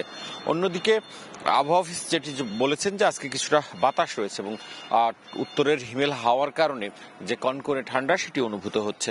আমরা এই মুহূর্তে রয়েছি ভদ্রা এলাকায়। আমরা যেটি দেখছি যে কুয়াশার কারণে যেসব যানবাহন এই সড়ক দিয়ে চলাচল করছে সেগুলো হেডলাইট জ্বালিয়ে চলাচল করছে, এবং অন্যদিকে যারা দিন আনা দিন খাওয়া মানুষ, অর্থাৎ একেবারেই প্রান্তিক মানুষ, তারা সকালে কাজের খোঁজে বের হয়েছেন এবং তারা যেটি বলছেন গত 1 মাস ধরেই 12 থেকে 7 ডিগ্রি সেলসিয়াসের মধ্যে রাজশাহীর তাপমাত্রা ওঠানামা করছে। ফলে তারা খুব সকালে উঠলেও তাদের যে কর্মঘণ্টা সেটি অনেক কমে গেছে, যার কারণে তাদের আয় কমেছে। অন্যদিকে শীতের কারণে সাধারণ মানুষ যেমন দেরি করে বাসা থেকে বের হন, তেমনি দেরি করে আবার খুবই তাড়াতাড়ি অর্থাৎ সন্ধ্যার পরপরই বাসায় ঢুকে যান, যার কারণে যারা রাস্তায় থাকেন, যারা ভ্যান রিক্সা চালান কিংবা অন্যান্য কায়িক পরিশ্রম করেন, তাদের আয় ইনকাম অনেক কমেছে। এবং এই টানা শীতের ফলে যারা রাস্তায় থাকেন বা শ্রমজীবী মানুষ, তাদের আসলে গরম কাপড়ের অভাব। তারা শীত নিবারণের জন্য আমরা দেখছি রাস্তার পাশে আগুন জ্বেলে খড়গুঁটো দিয়ে শীত নিবারণের আসলে চেষ্টা করছেন। এবং আপনাকে জানিয়ে রাখি যে টানা এই শীতের কারণে এখানে হাসপাতালগুলোতে শিশু এবং যারা বৃদ্ধরা রয়েছেন তারা অসুস্থ হচ্ছেন এবং তারা ভর্তি হচ্ছেন। আমরা হাসপাতাল কর্তৃপক্ষের সাথে কথা বলেছিলাম, তারা যেটি বলছেন যে অ্যালার্জিজনিত এবং শীতজনিত রোগের প্রকোপ বেড়েছে এবং সেখানে প্রচুর মানুষ চিকিৎসা নিচ্ছেন। অন্যদিকে ডায়রিয়া রোগের রোগী বেড়েছেন, তারাও হাসপাতালে রয়েছেন এবং হাসপাতালের যে মেঝেগুলো আছে সেখানে তারা চিকিৎসা নিচ্ছেন। এবং যেটা বলছিলাম যে এই টানা শীতের কারণে আসলে মানুষ দুভাবে রয়েছে। একদিকে যাদের সামর্থ্য রয়েছেন তারা খুব সকালে যেমন বের হন না, তেমনি ঘরের মধ্যে আবদ্ধ থাকেন, এবং অন্যদিকে যাদের একেবারেই সামর্থ্য নেই তাদের আয় ইনকাম যেমন কমেছে তেমনি তারা এই শীতের সাথে লড়াই করছেন। অন্যদিকে যারা কৃষক রয়েছেন, যাদের বীজতলা রয়েছে, তারাও কিন্তু খুব ভোরবেলা উঠছেন এবং তাদের যে বীজতলাগুলো রয়েছেন সেগুলো রক্ষার চেষ্টা করছেন। এবং আমরা শীতের আরো খবর জানবো উত্তরের জেলা নওগাঁ থেকে, সেখানে পরিস্থিতি জানাচ্ছেন সহকর্মী এমআর রকি। ধন্যবাদ রানা। মৌসুমের সর্বোচ্চ যে শীতের দাপট তা এই বরেন্দ্র অঞ্চলের মানুষ এই মুহূর্তে কিন্তু অনুভব করছে। আমরা টানা প্রায় 3 সপ্তাহ ধরে লক্ষ্য করছি যে এই জনপদের উপর দিয়ে যে মৃদু থেকে মাঝারি শৈত্যপ্রবাহ বয়ে যাচ্ছে, এই শৈত্যপ্রবাহের কারণে জনজীবনে কিন্তু বড় ধরনের একটি প্রভাব পড়েছে। এবং আমরা সবশেষ যে বিষয়টি লক্ষ্য করছিলাম, চলতি সপ্তাহে এসে কিন্তু তাপমাত্রা 12 থেকে একেবারে কিন্তু নিচে নেমে এসেছে 6.7 ডিগ্রি গত 2 দিন আগে রেকর্ড করা হয়েছে। আজকে কিছুটা তাপমাত্রা বেড়েছে, কিন্তু শীতের যে কনকনে হিমেল বাতাস এবং তীব্র যে ঠান্ডা সেটি কিন্তু অনুভূত হচ্ছে। এবং এই অনুভূত হওয়ার কারণেই স্বাভাবিকভাবে জনজীবন কিন্তু অনেক স্থবিরতা, কাজকর্মে নামতে পারছে না সাধারণ মানুষ, যারা ঘর থেকে বের হচ্ছে ন্যায় পেটের দায়ে নিম্ন আয়ের মানুষ, তাদের কিন্তু প্রচন্ড কষ্ট অনুভব হচ্ছে। সেই সাথে কিন্তু তাদেরকে এই মুহূর্তে গরম কাপড় চেপে এই এলাকায় আসলে বের হতে হচ্ছে। এবং এইবার কিন্তু যে শীতের মানে ধরন প্রকৃতি অনেকটাই পরিবর্তিত, কারণ বিগত শীতগুলোর চেয়ে এবার একেবারে কিন্তু হঠাৎ করে তাপমাত্রা দ্রুত নিচে নেমে যাওয়ার কারণে এই কষ্টটা অনুভূত হচ্ছে। এবং এই জনপদে এই মুহূর্তে সবচাইতে বেশি কিন্তু যেটি প্রয়োজন সেটি হলো গরম কাপড় প্রয়োজন, এবং এই গরম কাপড়ের যে দরকার সেটি কিন্তু স্থানীয়ভাবে যারা বিত্তবান রয়েছেন তারা কিছুটা সহযোগিতা করছেন। সরকারি পর্যায়ে একেবারে অপ্রতুল একটি অবস্থান থেকে তাদের মতো সাহায্য করছেন। এবং আমরা সাধারণ মানুষের সঙ্গে কথা বলে যা জানতে পারছি যে এই সময়টাতে যে পরিমাণ শীতের অনুভব হচ্ছে, এই শীত কিন্তু অপ্রস্তুত তারা, এবং এটা সক্ষমতার জায়গা থেকে অনেকটা দুর্বল থাকার কারণে কিন্তু এই অবস্থান থেকে তাদের সবচেয়ে বেশি প্রয়োজন এখন গরম কাপড়। এবং এই গরম কাপড়ের জন্য কিন্তু নিম্ন আয়ের মানুষের ফুটপাত থেকে শুরু করে বিভিন্ন জায়গায় তারা কিন্তু তাদের দিক থেকে এই প্রত্যাশার জায়গা নিয়ে কিন্তু পথঘাটে বের হচ্ছেন। এবং নিম্ন আয়ের মানুষের কাজকর্মে আয় রোজগারে একটা বড় ধরনের টান পড়েছে, তারা বেশ কষ্টের সঙ্গে রয়েছেন এই জনপদে এই মুহূর্তে। এই ছিল সার্বিক নওগাঁয় শীতের খবর আমার কাছে। দেশের উত্তরাঞ্চলে শীত পরিস্থিতির সবশেষ খবর জানাতে নওগাঁ ও রাজশাহী থেকে যুক্ত ছিলেন সহকর্মীরা। কুমিল্লার ইলিয়টগঞ্জে নিয়ন্ত্রণ হারিয়ে বাস উল্টে 2 জন নিহত হয়েছেন। এ ঘটনায় আহত হয়েছেন অন্তত 12 জন। হাইওয়ে পুলিশ জানায় ঢাকা থেকে ফেনী শহরের দিকে যাচ্ছিল বাসটি। কুমিল্লার ইলিয়টগঞ্জের তুর্নিপাড়া এলাকায় নিয়ন্ত্রণ হারিয়ে সড়ক বিভাজকের সঙ্গে ধাক্কা খেয়ে বিপরীতমুখী লাইনে গিয়ে উল্টে যায়। এ সময় ঢাকামুখী একটি মাইক্রোবাসও বাসটির পেছনে ধাক্কা খায়। খবর পেয়ে ফায়ার সার্ভিস ও হাইওয়ের পুলিশ আহতদের উদ্ধার করে হাসপাতালে ভর্তি করে। শীত মৌসুমে নৌপথে নতুন আতঙ্ক, ঘন কুয়াশা, বাড়ছে দুর্ঘটনা, হতাহতের সংখ্যাও একেবারে কম নয়। মাঝ নদীতে হঠাৎ দুর্ঘটনায় তাৎক্ষণিক প্রতিকার পাওয়াও বেশ দুঃসাধ্য। দুর্ঘটনার ঝুঁকি মোকাবিলায় নৌ নিরাপত্তা ও ট্রাফিক ম্যানেজমেন্ট বিভাগ সুনির্দিষ্ট নির্দেশনা দিলেও মানছেন না লঞ্চ মালিকরা। M A আজিমের report. নৌপথে একের পর এক সংঘর্ষে দুমড়ে মুচড়ে যাচ্ছে যাত্রীবাহী লঞ্চ, বাড়ছে মৃতের সংখ্যা।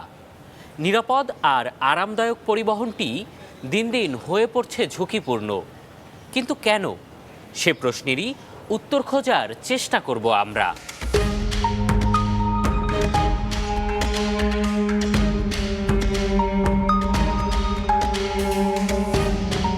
শীত বাড়ছে, কুয়াশার ঘনত্ব গভীর হচ্ছে নদীপথে, বেড়েই চলছে দুর্ঘটনা। আর এই দুর্ঘটনার ঝুঁকি মোকাবেলায় বাংলাদেশ অভ্যন্তরীণ নৌ পরিবহন কর্তৃপক্ষের সুনির্দিষ্ট নির্দেশনায় বলা আছে, দৃষ্টিসীমা 100 মিটারের কম হলে কোনো অবস্থাতেই চালানো যাবে না নৌযান। 100 মিটারের বেশি হলে সচল রাখতে হবে যাত্রীবাহী লঞ্চের রাডার, VHF, জরুরি ও ফগ লাইট এবং হর্ন ব্যবস্থা। তবে নির্দেশনা কাগজে থাকলেও বাস্তবে না মানার প্রবণতা লঞ্চ পরিচালকদের। রাডার, ফগলাইট বা ইকো সাউন্ডার ছাড়াই ঝুঁকি নিয়ে চলছে নৌযানগুলো। তবে হাজারো মানুষের জীবন ঝুঁকিতে ফেলা এসব লঞ্চ কর্তৃপক্ষের অজুহাতের শেষ নেই। এবছর এটা করছে বেশি, মানে রাডারের উপরে BWDA জোরটা বেশি দিছে, তো লাগাবো আমরাও। একটা রাডার লাগাইতে প্রায় 3-4 লাখ টাকার উপরে জায়গা। 4 লাখ টাকা তো বলার সাথে সাথেই হয় না। আর রাডারের মনিটরের জন্য আগে অর্ডার করতে হয়, তারপরে আস্তে আস্তে একটু সময় লাগে। আমরা চেষ্টা করতেছি লাগানোর জন্য। এদিকে যারাও নির্দেশনা মেনে লঞ্চ চালাচ্ছেন তাদের দাবি, নিয়ম অমান্যকারীদের কারণে নৌপথে বাড়ছে ঝুঁকি। মুষ্টিমেয় কিছু জাহাজে মানে সমস্ত যন্ত্রপাতিগুলো আছে আর বাকিগুলোই নাই। সেক্ষেত্রে আমরা চলার পথে আমরা যদি রাইট চলি এবং BHF কথা বলি, দেখে সব কিছু যন্ত্রপাতি দিয়ে ওদের সাথে করি, কিন্তু তারপরও ওরা তো আমাদের দেখতেছে না। আমরা দেখতেছি কিন্তু ওরা দেখতেছে না, যার কারণে আমরা সবসময় ঝুঁকির ভিতর থাকি। তবে অভ্যন্তরীণ নৌ চলাচল আইন 2021-এ সুনির্দিষ্টভাবে radar, fog light, echo sounder বা ফগ হর্ন বাধ্যতামূলক করা হয়নি, যেমন তেমনি ব্যবহার না করলে শাস্তির বিধানও রাখা হয়নি। তাই দুর্ঘটনা কমাতে কঠোর হতে পারছেন না নৌ নিরাপত্তা ও ট্রাফিক ম্যানেজমেন্ট বিভাগ। আমরা যে নির্দেশনা বলে দিই, এই নির্দেশনাগুলি তারা পালন করে না ভালোভাবে। রাডার এগুলি আমরা মানে কম্পালসারি ডিজি শিপিংয়ের মাধ্যমে এগুলি কম্পালসারি করব, ঠিক আছে। এটা আশা করি আগামী বছর আমরা মানে চেষ্টা করব যে ওদেরকে রিকোয়েস্ট করে এগুলি করার জন্য। সবশেষ ২৬ ডিসেম্বর মধ্যরাতে এমভি জাকির সম্রাট ও অ্যাডভেঞ্চার লঞ্চের সংঘর্ষে ৪ জন নিহত হয়, আহত হন অনেকে। এম এ আজিম, সময় সংবাদ, ঢাকা। এবার বাণিজ্য মেলায় দর্শনার্থীদের নজর কেড়েছে তুর্কি স্টল, যেখানে রয়েছে আভিজাত্য ফুটিয়ে তোলা লাইট, কার্পেট আর নান্দনিক সব তৈজসপত্র। পণ্যের মান নিয়ে সন্তুষ্ট ক্রেতারা। একদিকে চোখ ধাঁধানো রঙের সব লাইট, অন্যদিকে নান্দনিক ডিজাইনের ঘর সাজানোর সরঞ্জাম আর বৈচিত্র্যময় কারুকার্যের কার্পেট। সব মিলিয়ে ৩০তম ঢাকা আন্তর্জাতিক বাণিজ্য মেলার আকর্ষণের কেন্দ্রবিন্দুতে তুর্কি পণ্যের দোকান। দোকানের বৈচিত্র্যময় উপস্থাপনা টানছে মেলায় ঘুরতে আসা দর্শনার্থীদের। সাজিয়ে রাখা হয়েছে তুরস্কের ঐতিহ্যবাহী অটোম্যান আমলের মোজাইক ল্যাম্প, হাতে বোনা কার্পেট, সিরামিক কিংবা টিনের তৈজসপত্রের দিকেই বেশি ঝোঁক ক্রেতাদের। একটু ডিফারেন্ট, এটা ভালো লাগলো, এখান থেকে কেনাকাটা করলাম। টার্কিশ বাজার ইজ ভেরি গুড, অনেক সুন্দর জিনিস, শোপিসগুলি ডিফারেন্ট। তো সব জিনিসই ডিফারেন্ট, আমাদের দেশের কোনো কিছুর সাথেই নাই। আকার ও কারুকাজ ভেদে ল্যাম্পগুলো বিক্রি হচ্ছে ১৫০০ টাকা থেকে শুরু করে ৫০,০০০ টাকায়। রঙিন তৈজসপত্রগুলো মিলছে ১৫০ টাকা থেকে। গতবারের চাইতে এবার অনেকাংশ মানে পরিবেশও ভালো, দেন জিনিসপত্র ভালো আছে, বাট দামটা অনেক ভিড় আছে এবং অনেক অথেন্টিক জিনিস, হ্যান্ডমেড জিনিস। তবে শীতের কারণে মেলায় ভিড় কম হওয়ায় কাঙ্ক্ষিত বেচাকেনা হচ্ছে না বলে জানিয়েছেন দোকানিরা। প্রচণ্ড ঠান্ডা, এর জন্য কাস্টমার একটু কম। ইনশাল্লাহ ঠান্ডা একটু কমলে কাস্টমার অনেক আসবে, আর আমাদের বেচাকেনা আলহামদুলিল্লাহ ভালো। মোর কাস্টমার সেলেন ইনশাআল্লাহ। বেচাকেনা ভালো হচ্ছে আলহামদুলিল্লাহ, আশা করি সামনেতে আরো বেচাকেনা ভালো হবে। দিন বাড়ার সঙ্গে সঙ্গে মেলায় ভিড় বাড়বে বলেও আশা করছেন ব্যবসায়ীরা। অন্তরা সেন, সময় সংবাদ, ঢাকা। পরের সময় এই ছিল আমার কাছে। পরবর্তী সংবাদগুলো জানাতে যুক্ত হবেন মালিহা সোহরাওয়ার্দী। ধন্যবাদ আলিফ। পরবর্তী সংবাদগুলো নিয়ে ফিরছি কিছুক্ষণ পরেই। দেখছেন ভোরের সময়, সঙ্গেই থাকুন। উৎপাদন বাড়ায় ফরিদপুর চিনি কলে বেড়েছে আখের সরবরাহ, তবে পুরানো মাড়াই মেশিন দিয়ে উৎপাদন ধীর গতিতে হচ্ছে বলছেন কর্মচারীরা। আখের দাম বাড়ায় খুশি চাষিরা, আর কর্তৃপক্ষ বলছে কারখানাটি আধুনিকায়নে সুপারিশ পাঠানো হয়েছে ঊর্ধ্বতন কর্তৃপক্ষের কাছে। শিকদার সজলের পাঠানো তথ্য ও ছবি নিয়ে রিপোর্ট। ১৯৭৪ সালে ফরিদপুরের মধুখালীতে ১২৯ একর জায়গার উপর নির্মাণ করা হয় চিনিকল। বর্তমানে কারখানাটির মাড়াই সক্ষমতা দৈনিক ১০১৬ টন হলেও বছরের বেশিরভাগ সময় বন্ধ থাকে। এ পর্যন্ত ৪৯টি মাড়াই মৌসুমের মধ্যে মাত্র ৯টিতে লাভের মুখ দেখেছে প্রতিষ্ঠানটি। সম্প্রতি সরকার আখের মূল্য বৃদ্ধিতে বেড়েছে আখের উৎপাদন ও সরবরাহ। কৃষক বলছেন নতুন উচ্চ ফলনশীল জাত না থাকায় আখের উৎপাদন কম হচ্ছে, আর কর্মচারীরা বলছেন মাড়াই মেশিন পুরাতন হওয়ায় উৎপাদন হচ্ছে ধীর গতিতে। এই আধুনিক যুগে এই মেশিনারি দিয়ে এই চিনির কল টিকায় রাখা সম্ভব না। লাভবান করতে হলে আমাদের সুগার মিলের যে যন্ত্রপাতি এটা আধুনিকায়ন করতে হবে। আমরা মনে করি এই প্রতিষ্ঠানটি বাই প্রোডাক্ট একটা কিছু হওয়া দরকার, যাতে সারা বছর এটাকে চালিয়ে রাখা সম্ভব হয়। আখের নতুন কোনো হাইব্রিড বীজ আসতেছে না। কর্তৃপক্ষ বলছে কৃষকের লাভ বাড়াতে নতুন জাত ও রিং পদ্ধতিতে আবাদে উদ্বুদ্ধ করা হচ্ছে। আমরা চাষিদেরকে এই রিং পিট করার জন্য উদ্বুদ্ধ করতেছি। আমাদের ওই প্লটগুলো পরিদর্শনে নিয়ে যাচ্ছি, সেখানে ডেমনস্ট্রেশন হিসেবে আমরা তাদেরকে দেখাচ্ছি এবং অনেক চাষি এ বিষয়ে উদ্বুদ্ধ হয়েছে। ঊর্ধ্বতন কর্তৃপক্ষের কাছে কারখানাটি আধুনিকায়নে সুপারিশ পাঠানো হয়েছে বলে জানান ব্যবস্থাপনা পরিচালক। আখের পাশাপাশি আধুনিক টেকসই বিভিন্ন প্রকল্প প্রণয়নের জন্য উদ্যোগ গ্রহণ করা হয়েছে। গত বছরের ৫ ডিসেম্বর কারখানার ৫০তম মাড়াই মৌসুম শুরু হয়েছে। ৮৬,০০০ মেট্রিক টন আখ মাড়াই করে ৫,১৬০ মেট্রিক টন চিনি উৎপাদনের লক্ষ্যমাত্রা নির্ধারণ করেছে কারখানা কর্তৃপক্ষ। সময় সংবাদ, ফরিদপুর। টাঙ্গাইলে প্রথমবারের মতো চাষ হচ্ছে ঔষধি গুণসম্পন্ন রোজেলা চা। পরীক্ষামূলক চাষে মিলেছে অভাবনীয় সাফল্য। স্বল্প খরচে অধিক লাভ হওয়ায় বাণিজ্যিকভাবে এই লাল চা চাষে আগ্রহ বাড়ছে কৃষকদের। কৃষি কর্মকর্তারা বলছেন বাণিজ্যিক রূপ পেলে রোজেলা চা সমৃদ্ধ করবে দেশের কৃষি অর্থনীতিকে। কাদির তালুকদারের তথ্য ও রাশেদ খানের ছবিতে বিস্তারিত। বিস্তীর্ণ ফসলি মাঠে সবুজ পাতার ফাঁকে উঁকি দিচ্ছে গাঢ় লাল রঙের এক একটি ফল। দেখে কোনো ফুলের বাগান মনে হলেও এটি ফুল নয়, স্থানীয়ভাবে বলা হয় মেস্তা বা চুকাই। বিশ্বজুড়ে এর পরিচিতি রেড টি বা রোজেলা চা হিসেবে। টাঙ্গাইলের মধুপুরে প্রথমবারের মতো চাষ হচ্ছে ঔষধি গুণসম্পন্ন রোজেলা চা। পরীক্ষামূলক চাষেই মিলছে অভাবনীয় সাফল্য। স্বল্প খরচে অধিক লাভ হওয়ায় বাণিজ্যিকভাবে এই লাল চা চাষে আগ্রহ বাড়ছে কৃষকদের। আমার কাছে ফল আসলো, ফলটা আমি শুকাইলাম, শুকানোর পর আমি নিজে খাইলাম, দেখে এটা আরও স্বাদ। কারণ আমাদের দেশের প্রকৃতিটা অফুরন্ত শক্তিতে পারে। চাষ করতে এমন কোনো খরচ নাই, যারা কৃষক আছে তাদের জন্য খুবই লাভজনক।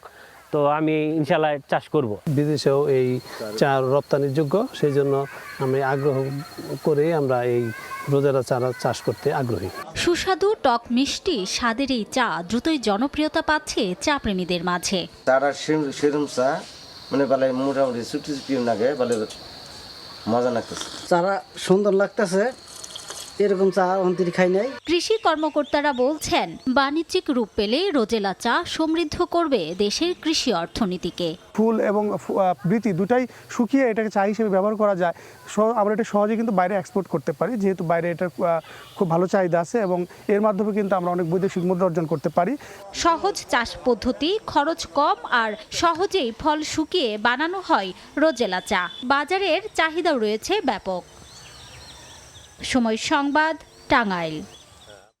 ভোটের সময় আরও থাকছে। ট্রাম্পের যুদ্ধ ক্ষমতা সীমিত করতে মার্কিন সিনেটে ভোটাভুটি সমর্থন জানিয়েছেন কিছু রিপাবলিকান সিনেটরও। প্রস্তাব পাশ হলে সামরিক অভিযানে লাগবে কংগ্রেসের অনুমোদন।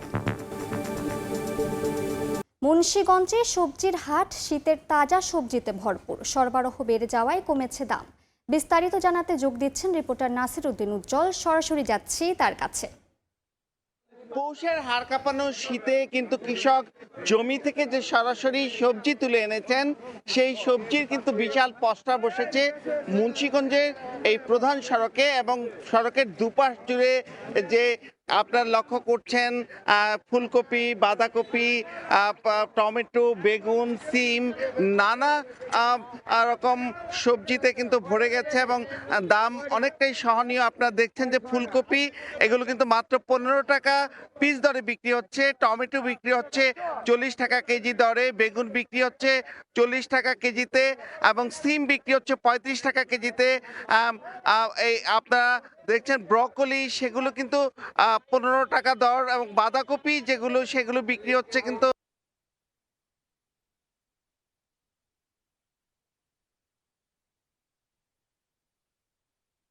রাজধানীর যে কৃষকের হাট সেখানেও চলে যাচ্ছে সপ্তাহে 2 দিন। আর এই বাজারটিতে কিন্তু প্রতিদিন হচ্ছে যেগুলো কিন্তু রাজধানীর যে কৃষকের হাট সেখানেও চলে যাচ্ছে সপ্তাহে 2 দিন। আর এই বাজারটিতে কিন্তু প্রতিদিন বিষমুক্ত সবজি নিয়ে আসছে চাষিরা, এবং এখানে কিন্তু এবছর 4,901 হেক্টর জমিতে এই শীতকালীন সবজি আবাদ হয়েছে। আর এদিকে যে আলুর জন্য বিখ্যাত মুন্সিগঞ্জ, যেটি দেশের অন্যতম শীর্ষ আলু উৎপাদনকারী জেলা, সেখানে কিন্তু এবার লক্ষ্যমাত্রা ছাপিয়ে 34,660 হেক্টর জমিতে আলু আবাদ হয়েছে। তবে আলুর দাম কিন্তু আবারও ধস নেমেছে। নতুন আলু বিক্রি হচ্ছে 28 টাকা কেজি দরে, আর হিমাগারগুলোতে এখনো কিন্তু পুরনো আলু রয়ে গিয়েছে, যে কারণে কিন্তু কৃষক অনেকটাই হতাশায়, এবং মাত্র 12 টাকা কেজি দরে কিন্তু পুরনো আলু বিক্রি হচ্ছে। এবং এখানকার যে হিমাগারগুলো রয়েছে, সেই হিমাগারগুলোতে জানুয়ারি মাসেও কিন্তু আলু রয়ে গেছে, তারা আলু বাজারজাত করতে পারছে না। এবং স্থানীয় কৃষি বিভাগের তথ্য মতে কিন্তু 36,755 মেট্রিক টন আলু রয়ে গিয়েছে। তার মধ্যে কিন্তু 266 হেক্টর আলু হচ্ছে বিএডিসির বীজ আলু, এবং এইসব বিষয় নিয়ে কিন্তু নানা রকম চ্যালেঞ্জ তৈরি হয়েছে, এবং পুরনো আলু কিভাবে বাজারজাত করবে, আর যে বিজালু রয়ে গিয়েছে বিএডিসি, সেটাও কিন্তু একটি নেতিবাচক প্রভাব পড়েছে। এবং এই মুন্সিগঞ্জে যে এই সবজির জন্য নানা কারণে আলোচিত এবং সুস্বাদু সবজি যেগুলো দেশের বাইরেও রপ্তানি হয়ে থাকে, এবং এই সবজির হাটটিতে কিন্তু 2 থেকে 3 ঘন্টায় বিক্রি হয় 20 থেকে 25 মেট্রিক টন সবজি। তো এই ছিল মুন্সিগঞ্জের সবজি হাট থেকে সবশেষ।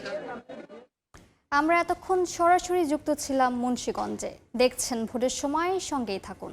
আইসিসির চিঠির জবাব দিল বাংলাদেশ ক্রিকেট বোর্ড। বৃহস্পতিবার দুপুরে ক্রিকেটারদের নিরাপত্তা শঙ্কার বিষয়টি ব্যাখ্যা করে এ চিঠি পাঠায় বিসিবি। ভারতের মাটিতে কেন বিশ্বকাপ খেলা সম্ভব নয় তার সমস্ত ডকুমেন্টস আইসিসিকে পাঠানো হয়েছে বলে নিশ্চিত করেছে বিসিবি সূত্র। আগামী রোববারের আগেই চূড়ান্ত সিদ্ধান্ত জানাবে ক্রিকেটের নিয়ন্ত্রক সংস্থা। এদিকে টি-20 বিশ্বকাপ ইস্যুতে বাংলাদেশ ক্রিকেট দলের ভারতে যাওয়া না যাওয়ার প্রশ্নে যুব ও ক্রীড়া মন্ত্রণালয়ের সঙ্গে একমত পোষণ করেছেন অন্তর্বর্তীকালীন সরকারের পররাষ্ট্র উপদেষ্টা তৌহিদ হাসান। শেষ পেরেকটা ঠুকে দিল বাংলাদেশ ক্রিকেট বোর্ড। সম্ভবত ফেরার শেষ দরজাটাও বন্ধ হয়ে গেল। এখান থেকে এখন আপনি এগিয়ে যাবেন অথবা হার মেনে নেবেন। নতুন করে শুরু করা আর সম্ভব না। বুধবার যুব ও ক্রীড়া মন্ত্রণালয়ের দায়িত্বপ্রাপ্ত উপদেষ্টা আসিফ নজরুলের সঙ্গে পরামর্শ করে যে সিদ্ধান্ত নিয়েছিল বুলবুল বাহিনী, আজ তার প্রতিফলন ঘটালো বোর্ড। ভারতে ক্রিকেটারদের নিরাপত্তা শঙ্কার কারণ, বর্তমান ভারত বাংলাদেশ রাজনৈতিক পরিস্থিতি, সমস্ত কিছু ব্যাখ্যা করে আইসিসি বরাবর পাল্টা চিঠি পাঠালো বিসিবি। এখন সিদ্ধান্ত জানানোর পালা আইসিসির, আর অপেক্ষা বাংলাদেশের। ধারণা করা হচ্ছে 10 জানুয়ারির মধ্যেই চূড়ান্ত সিদ্ধান্ত আসবে আরব আমিরাতের হেডকোয়ার্টার থেকে। প্রেক্ষাপটটা একদিনে তৈরি হয়নি। দিনের পর দিন বাংলাদেশের প্রতি ভারতের আগ্রাসী মনোভাব এই রাজনৈতিক টানাপোড়েনের সৃষ্টি করেছে। বিশেষ করে অন্তর্বর্তীকালীন সরকার দায়িত্ব নেয়ার পর থেকেই বাংলাদেশ ইস্যুতে অনেক বেশি অসহিষ্ণু হয়ে উঠেছে ভারতীয় মিডিয়া থেকে শুরু করে সাধারণ নাগরিক এবং সরকার, যার প্রভাব দুই দেশের কূটনীতি, বাণিজ্য, পারস্পরিক সম্পর্কে পড়েছে ভালোভাবেই। ভারতে দুর্বৃত্তদের আক্রমণের কারণে বন্ধ আছে বাংলাদেশের দূতাবাস, এমনকি ভিসা কার্যক্রমও বন্ধ রেখেছে বাংলাদেশ কনসুলেটগুলো। এ অবস্থায় মোস্তাফিজ ইস্যুটি আগুনে ঘি ঢালার মতো হয়ে যায়। যুব ক্রীড়া উপদেষ্টার অনড় সিদ্ধান্তের সঙ্গে আজ একমত পোষণ করে নিজের অবস্থান জানিয়েছেন পররাষ্ট্র উপদেষ্টা তৌহিদ হোসেন। ক্রিকেটারদের নিরাপত্তা এবং দেশের মর্যাদা নষ্ট করে বিশ্বকাপে না যাওয়ার সিদ্ধান্তের সঙ্গে শতভাগ একমত পোষণ করেছেন তিনি। আসিফ নজরুল অ্যাজ মিনিস্টার যেটা বলেছেন আমি সম্পূর্ণ সমর্থন করি এটাকে। যে আমি এটাকে এভাবে দেখি যে একজন ক্রিকেটার সে তো একটা সীমিত সময় ওখানে যাবে, খেলবে, তারপরে হোটেলে চলে যাবে। তার নিরাপত্তা যদি দেওয়া সম্ভব হয় সে কারণেই তো তাকে ফেরত দেওয়া হয়েছে অস্টেনসিভলি। তাহলে আমার এই যে টিম যাবে, শুধু টিম যাবে না, টিমের সমর্থকরা তো যাবে, খেলা দেখতে যাবে লোকজন, তাদের নিরাপত্তা প্রশ্ন আছে। আমরা কি করে বিশ্বাস করবো যে তারা নিরাপদ থাকবে? 1, 2 হচ্ছে যে হিন্দুত্ববাদী সংগঠনগুলির যে একটা বাংলাদেশ বিরোধী কার্যকলাপ এবং কথাবার্তা চলতেছে, সেটার প্রেক্ষিতে আসলে সত্যিকার অর্থেই তো ভারতীয় সংস্থাগুলির পক্ষে নিরাপত্তা দেওয়া কঠিন হবে সবাইকে। সেই হিসাবে যে আমরা আসলে খেলবো, কিন্তু ভারতের বাইরে খেলবো যেখানে এই সমস্যা হবে। আসিফ নজরুলের মতো তৌহিদ হোসেনেরও আশা বিসিবির লেখা চিঠি থেকে বাংলাদেশের অবস্থান বুঝতে পারবে আইসিসি এবং দাবি মেনে শ্রীলঙ্কাতেই হবে বাংলাদেশের বিশ্বকাপের ম্যাচ। নিয়ন মোহাইমিন, সময় সংবাদ। দেশের ক্রিকেটের স্বার্থ বিবেচনায় ভারত বিশ্বকাপ নিয়ে সিদ্ধান্ত নেওয়া উচিত বলে মন্তব্য করেছেন তামিম ইকবাল। সরকার কিংবা সাধারণ মানুষের চাপে আবেগের বশবর্তী না হয়ে ক্রিকেট বোর্ডকে বাস্তববাদী হওয়ার পরামর্শ তার। যে কোনো পরিস্থিতিতে ক্রিকেটের যেন কোনো ক্ষতি না হয় সেদিকে মনোযোগ রাখার আহ্বান সাবেক অধিনায়কের। এদিন আবারও বুলবুলের নেতৃত্বাধীন ক্রিকেট বোর্ডকে অবৈধ আখ্যায়িত করে ক্ষোভ ছেড়েছেন দেশের বর্তমান ক্রিকেট পরিস্থিতি নিয়ে। আইসিসি টি-20 বিশ্ব আসরের 1 মাসেরও কম সময় বাকি, অথচ বাংলাদেশ দলের ভারত সফর এখনো অনিশ্চিত। সরকার থেকে ক্রিকেট বোর্ড নিজেদের অবস্থান নিয়ে অনড়। তামিম ইকবালের মতে আবেগতাড়িত হয়ে এমন সিদ্ধান্ত নিয়েছে বোর্ড। সরকার কিংবা দর্শকের চাপ উপেক্ষা করে দেশের ক্রিকেটের স্বার্থে বাস্তববাদী হবার পরামর্শ। আমি যদি বোর্ডে থাকতাম তাহলে আমার ডিসিশন মেকিংটা হয়তো আমার ভবিষ্যৎ সবকিছু চিন্তা করে 95% কিন্তু ফাইন্যান্স কিন্তু আইসিসি থেকেই আসে। তো সব কিছু আপনি বিবেচনা করে যেটা বাংলাদেশ ক্রিকেটকে হেল্প হবে আপনি এই সিদ্ধান্তটা নিতে হবে। পাবলিক ওপিনিয়ন অনেক রকমের থাকে। আমরা যখন খেলতে যাই তখন অনেক ধরনের দর্শক ইমোশনসে অনেক কিছু বলেন, বাট সব কিছু যদি আমরা ওইভাবে করে চিন্তা করি তাহলে আপনি এত বড় অর্গানাইজেশন চালাতে পারবেন না। আপনার নিজের বাংলাদেশের অবস্থান ওয়ার্ল্ড ক্রিকেটে কি, বাংলাদেশের ভবিষ্যৎটা কি হইতে পারে, সব কিছু চিন্তা করে আমার সিদ্ধান্ত আমি নিতাম। ভেন্যু অনিশ্চিত হওয়ায় প্রস্তুতিতেও প্রভাব পড়বে ক্রিকেটারদের। সিলেটে আবদ্ধ বিপিএল নিয়েও ক্ষোভ তামিমের। কোন কারণে চট্টগ্রামে বিপিএল হচ্ছে না সে প্রশ্ন তুললেন সাবেক টাইগার অধিনায়ক। ইন্ডিয়ায় খেলেন বা শ্রীলঙ্কায় খেলেন, এই দুইটা মাঠে কিন্তু খুব হাই স্কোরিং ম্যাচেসগুলো হয়। তো আপনি যেহেতু বিপিএলকে টি20 ওয়ার্ল্ড কাপের প্রিপারেশন হিসাবে ধরছেন, আই এম ভেরি সারপ্রাইজ যে চিটাগংয়ে কেন খেলা হচ্ছে না। চিটাগং হলো সবচেয়ে হাই স্কোরিং মাঠ বাংলাদেশে। সো এই প্ল্যানিংয়ে নিশ্চয়ই ঘাটতি আছে দেখেই এইসব ধরনের ডিসিশন তারা নিচ্ছে। এদিন আবারও আমিনুল ইসলাম বুলবুলের বোর্ডকে অবৈধ বলে আখ্যায়িত করেছেন তামিম। দেশের ক্রিকেট নিয়ে কাজ করার বদলে বিসিবি কেবল সময় নষ্ট করছে বলেও মন্তব্য তার। এই ক্লাবগুলো খেলছে না, তখন এই ক্রিকেট বোর্ড বলেছে যে এই 8টা টিমের জন্য তারা টুর্নামেন্টটা একটা আয়োজন করবে। ওই টুর্নামেন্টেরও কোনো ঠিক ঠিকানা নেই। আমি কোয়াবের পেজে একটা ভয়েস রেকর্ড দিয়েছিলাম, ওই ভয়েস রেকর্ডটা তাদের কাছেও গিয়েছে। যাওয়ার পরের দিনই ওনারা টুর্নামেন্টের ঘোষণা দিয়ে দিলেন। কিন্তু আজকের দিন পর্যন্ত আপনারা বলেন তো টুর্নামেন্টের কি কিছু জানেন আপনারা? দে আর অনলি বাইং টাইম। ক্রিকেট থেকে অবসর না নিলেও আপাতত ক্রিকেট থেকে বাইরে আছেন বাংলাদেশ দলের সাবেক এই অধিনায়ক। সাব্বির মিথুন, সময় সংবাদ, ঢাকা। বড় অঙ্কের অর্থের চুক্তির পরও ভিন্ন কারণে আইপিএল থেকে বাদ পড়া, এসব মাথায় নিয়ে ধারাবাহিক পারফর্ম করা মোস্তাফিজের এমন পেশাদারিত্বে মুগ্ধ রংপুর রাইডার্সের head coach Mickey Arthur. Fizz perfect টিমম্যানের বড় উদাহরণ বলে মন্তব্য করেন তিনি। আরব আমিরাতের আবু ধাবিতে 3 ফ্র্যাঞ্চাইজির লড়াই। দেশের ক্রিকেট ইতিহাসে রেকর্ড মূল্যে ফিজের জায়গা হয়েছিল কলকাতায়। আনন্দের জোয়ার পুরো বাংলাদেশে, কিন্তু 1 মাসের ব্যবধানে সেই আনন্দ রূপ নেয় ক্ষোভে। সঙ্গে এখন অনিশ্চয়তায় টাইগারদের টি20 বিশ্বকাপ। 2026 আইপিএলের বাকি এখনও 2.5 মাসের বেশি, কিন্তু এত তড়িঘড়ি করে ফিজকে নিয়ে এমন সিদ্ধান্ত নেওয়া জন্ম দিচ্ছে অনেক প্রশ্নের। যদি এসবে বিন্দু মাত্র ভুরুক্ষেপ নেই মোস্তাফিজের। প্রোটিয়া কোচ মিকি আর্থারের চোখে ফিজ পারফেক্ট টিমম্যান। দেখুন, ফিজের সঙ্গে যা হয়েছে এটা খুবই হতাশাজনক। কেকেআর এর সঙ্গে তার ভালো একটি চুক্তি হয়েছিল, তবে ফিজ একজন প্রপার প্রফেশনাল ক্রিকেটার, দারুণ একজন মানুষ। সে কেমন বলার সেটা আমরা সবাই ভালো করেই জানি। বিশ্বের অন্যতম সেরা বোলারদের একজন। সে ভালো টিমম্যান এবং খুবই বিনয়ী। এসব নিয়ে সে একদমই ভাবছে না, শুধু তার কাজটাই করে যাচ্ছে। ফিজের এই ঘটনায় পুরো দেশ এখন তার পাশে। তার দল রংপুর রাইডার্সও সাথে সাথে জানিয়েছে এর প্রতিক্রিয়া। ফিজকে সান্ত্বনা দিয়েছেন হেড কোচ মিকি আর্থারও। আসলে সে এমন একজন মানুষ, তাকে এসব নিয়ে বোঝানোর মতো কিছুই নেই। তবে আমরা সেদিনই চট করে একটা ছোট আলোচনা করেছিলাম। আমাদের মধ্যে কিছুটা ভাষাগত প্রতিবন্ধকতা আছে, কিন্তু সে আমার কথা বুঝেছে এবং সে যা বলেছে সেটাও আমি বুঝেছি। শেষে আমি তাকে বলেছি, তুমি শুধু সামনে এগিয়ে যাও। মোস্তাফিজের এই ইস্যুকে কেন্দ্র করে নিরাপত্তার কথা বলে ভারতে বিশ্বকাপ খেলতে না যাওয়ার সিদ্ধান্তে অনড় বাংলাদেশ। বিসিবিকে বোঝানোর চেষ্টা করছে আইসিসি। মেগা আসরের ঠিক আগে বাংলাদেশের প্রস্তুতির মঞ্চ এই বিপিএল। টাইগার স্কোয়াডের গুরুত্বপূর্ণ 4 ক্রিকেটারই রংপুর রাইডার্সে। এবারের বিশ্বকাপে বাংলাদেশ ভালো করবে বলে বিশ্বাস রংপুর কোচের।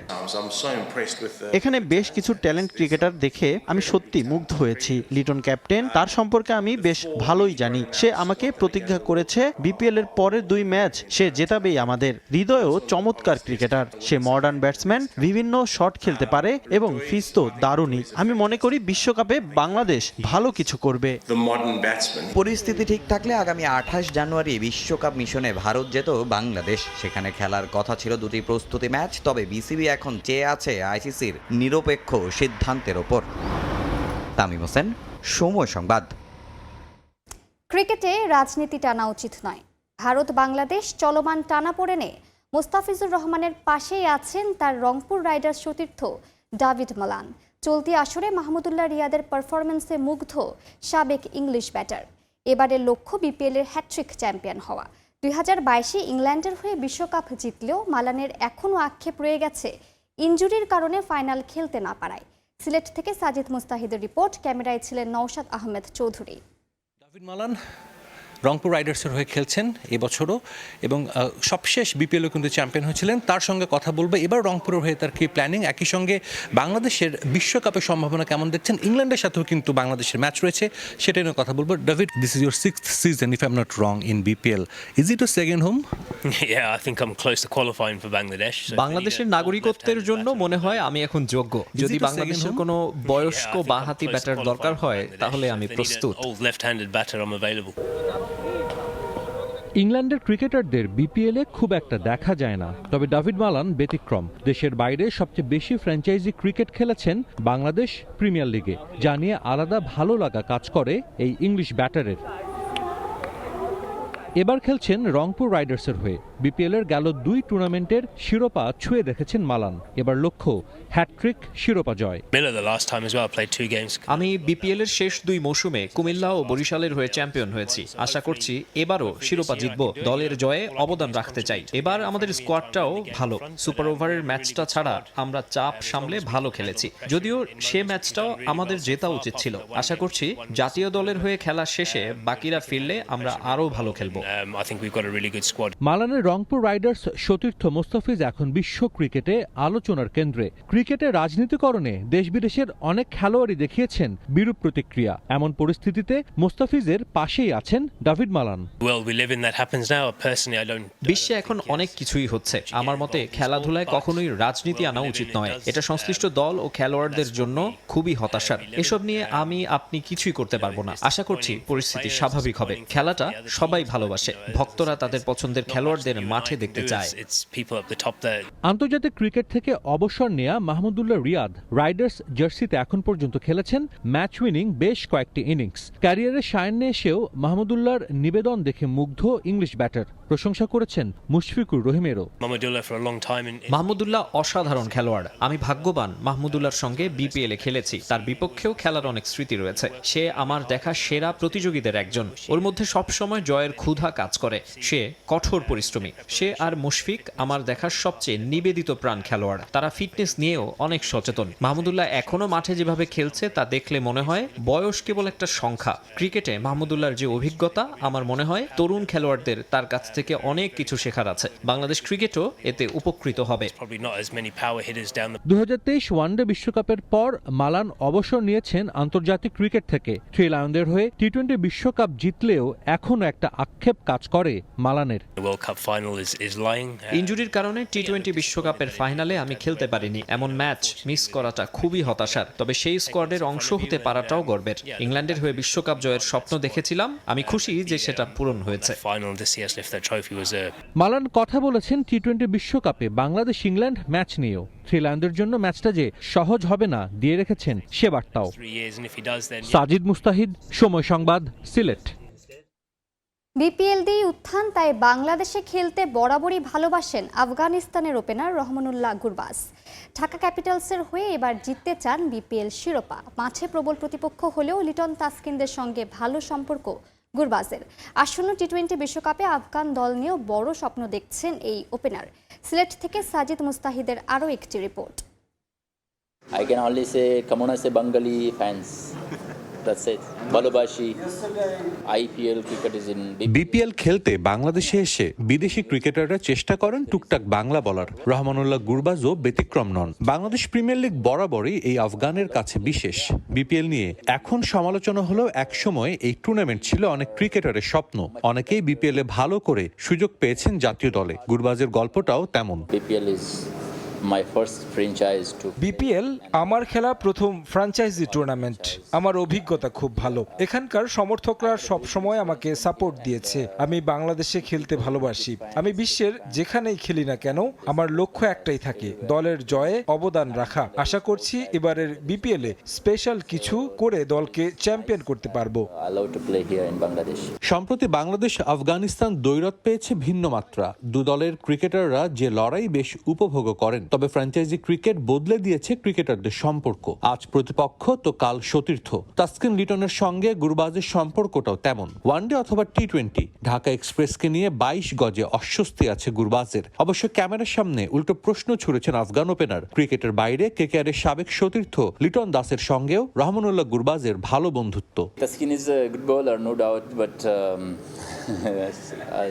I think I many time hit him for sixes as well. If you তাসকিনকে জিজ্ঞাসা করেন আমাকে ভয় পায় কিনা, আমাকে কিন্তু ভয় পাওয়ার কথা। আমি ওর বলে আউট হয়েছি, আবার অনেক ছয়ও মেরেছি। ক্রিকেটের বাইরেও লিটনের সঙ্গে আমার খুব ভালো সম্পর্ক। সে আমার খুব ভালো বন্ধু, আমাদের প্রায়ই কথা হয়। That's what I like. Because I think many bowler will scare about me. সবশেষ টি-20 বিশ্বকাপে সেমিফাইনাল খেলেছিল আফগানিস্তান। রশিদ গুরবাজদের সমীহ করে না এমন দল নেই ক্রিকেট বিশ্বে। সীমিত সুযোগ সুবিধা নিয়েও বৈশ্বিক ইভেন্টে আফগানিস্তানের সাফল্য ঈর্ষণীয়। ক্রিকেটে আফগানদের উত্থানের গল্পটাও বলেছেন গুরবাজ। সঙ্গে আসন্ন বিশ্বকাপ নিয়েও করেছেন সাহসী মন্তব্য। We already beat them as well, so for us it's just a simple team. So we don't care who is. পরিশ্রম এবং প্রতিভা দুটো কারণে আফগানিস্তান ক্রিকেট সাফল্য পাচ্ছে। বিশ্বকাপে আমাদের প্রতিপক্ষ কারা ওসব নিয়ে চিন্তা করছি না। কানাডা বা দক্ষিণ আফ্রিকা সবাইকে সমান চোখে দেখি। আমরা প্রতিপক্ষকে সম্মান করি কিন্তু ভয় পাই না। South Africa as well. আফগানিস্তানে প্রথমবারের মতো হবে ফ্র্যাঞ্চাইজি লিগ। ক্রিকেট বিশ্বে বিস্ময় জায়গা নিয়ে আফগানরা আরও এক ধাপ এগিয়ে যাবে বিশ্বাস ঢাকা ক্যাপিটালসে খেলতে আসে গুরবাজের। সাজিদ মুস্তাহিদ, সময় সংবাদ, সিলেট। এ পর্যায়ে শীর্ষ সংবাদগুলো জানিয়ে দিচ্ছি আরেকবার। স্বেচ্ছাসেবক দল নেতা মুসাব্বিরকেও ভাড়াটে শুটারে হত্যা।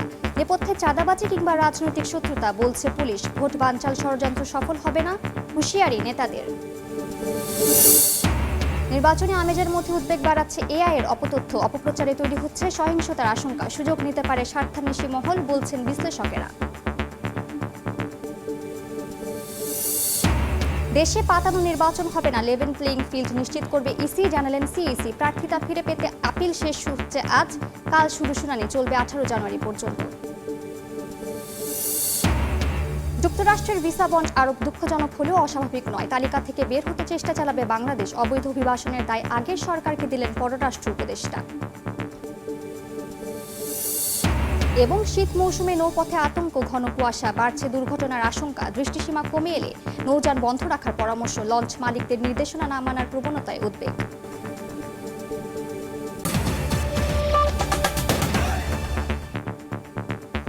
এই ছিল ভোরের সময়। সকালের সময় সঙ্গে থাকবেন সহকর্মী আমিরুল ইসলাম আলিফ। ধন্যবাদ মালিহা। সকালের সময় নিয়ে আসছি কিছুক্ষণ পর, সঙ্গে থাকুন সময়ের।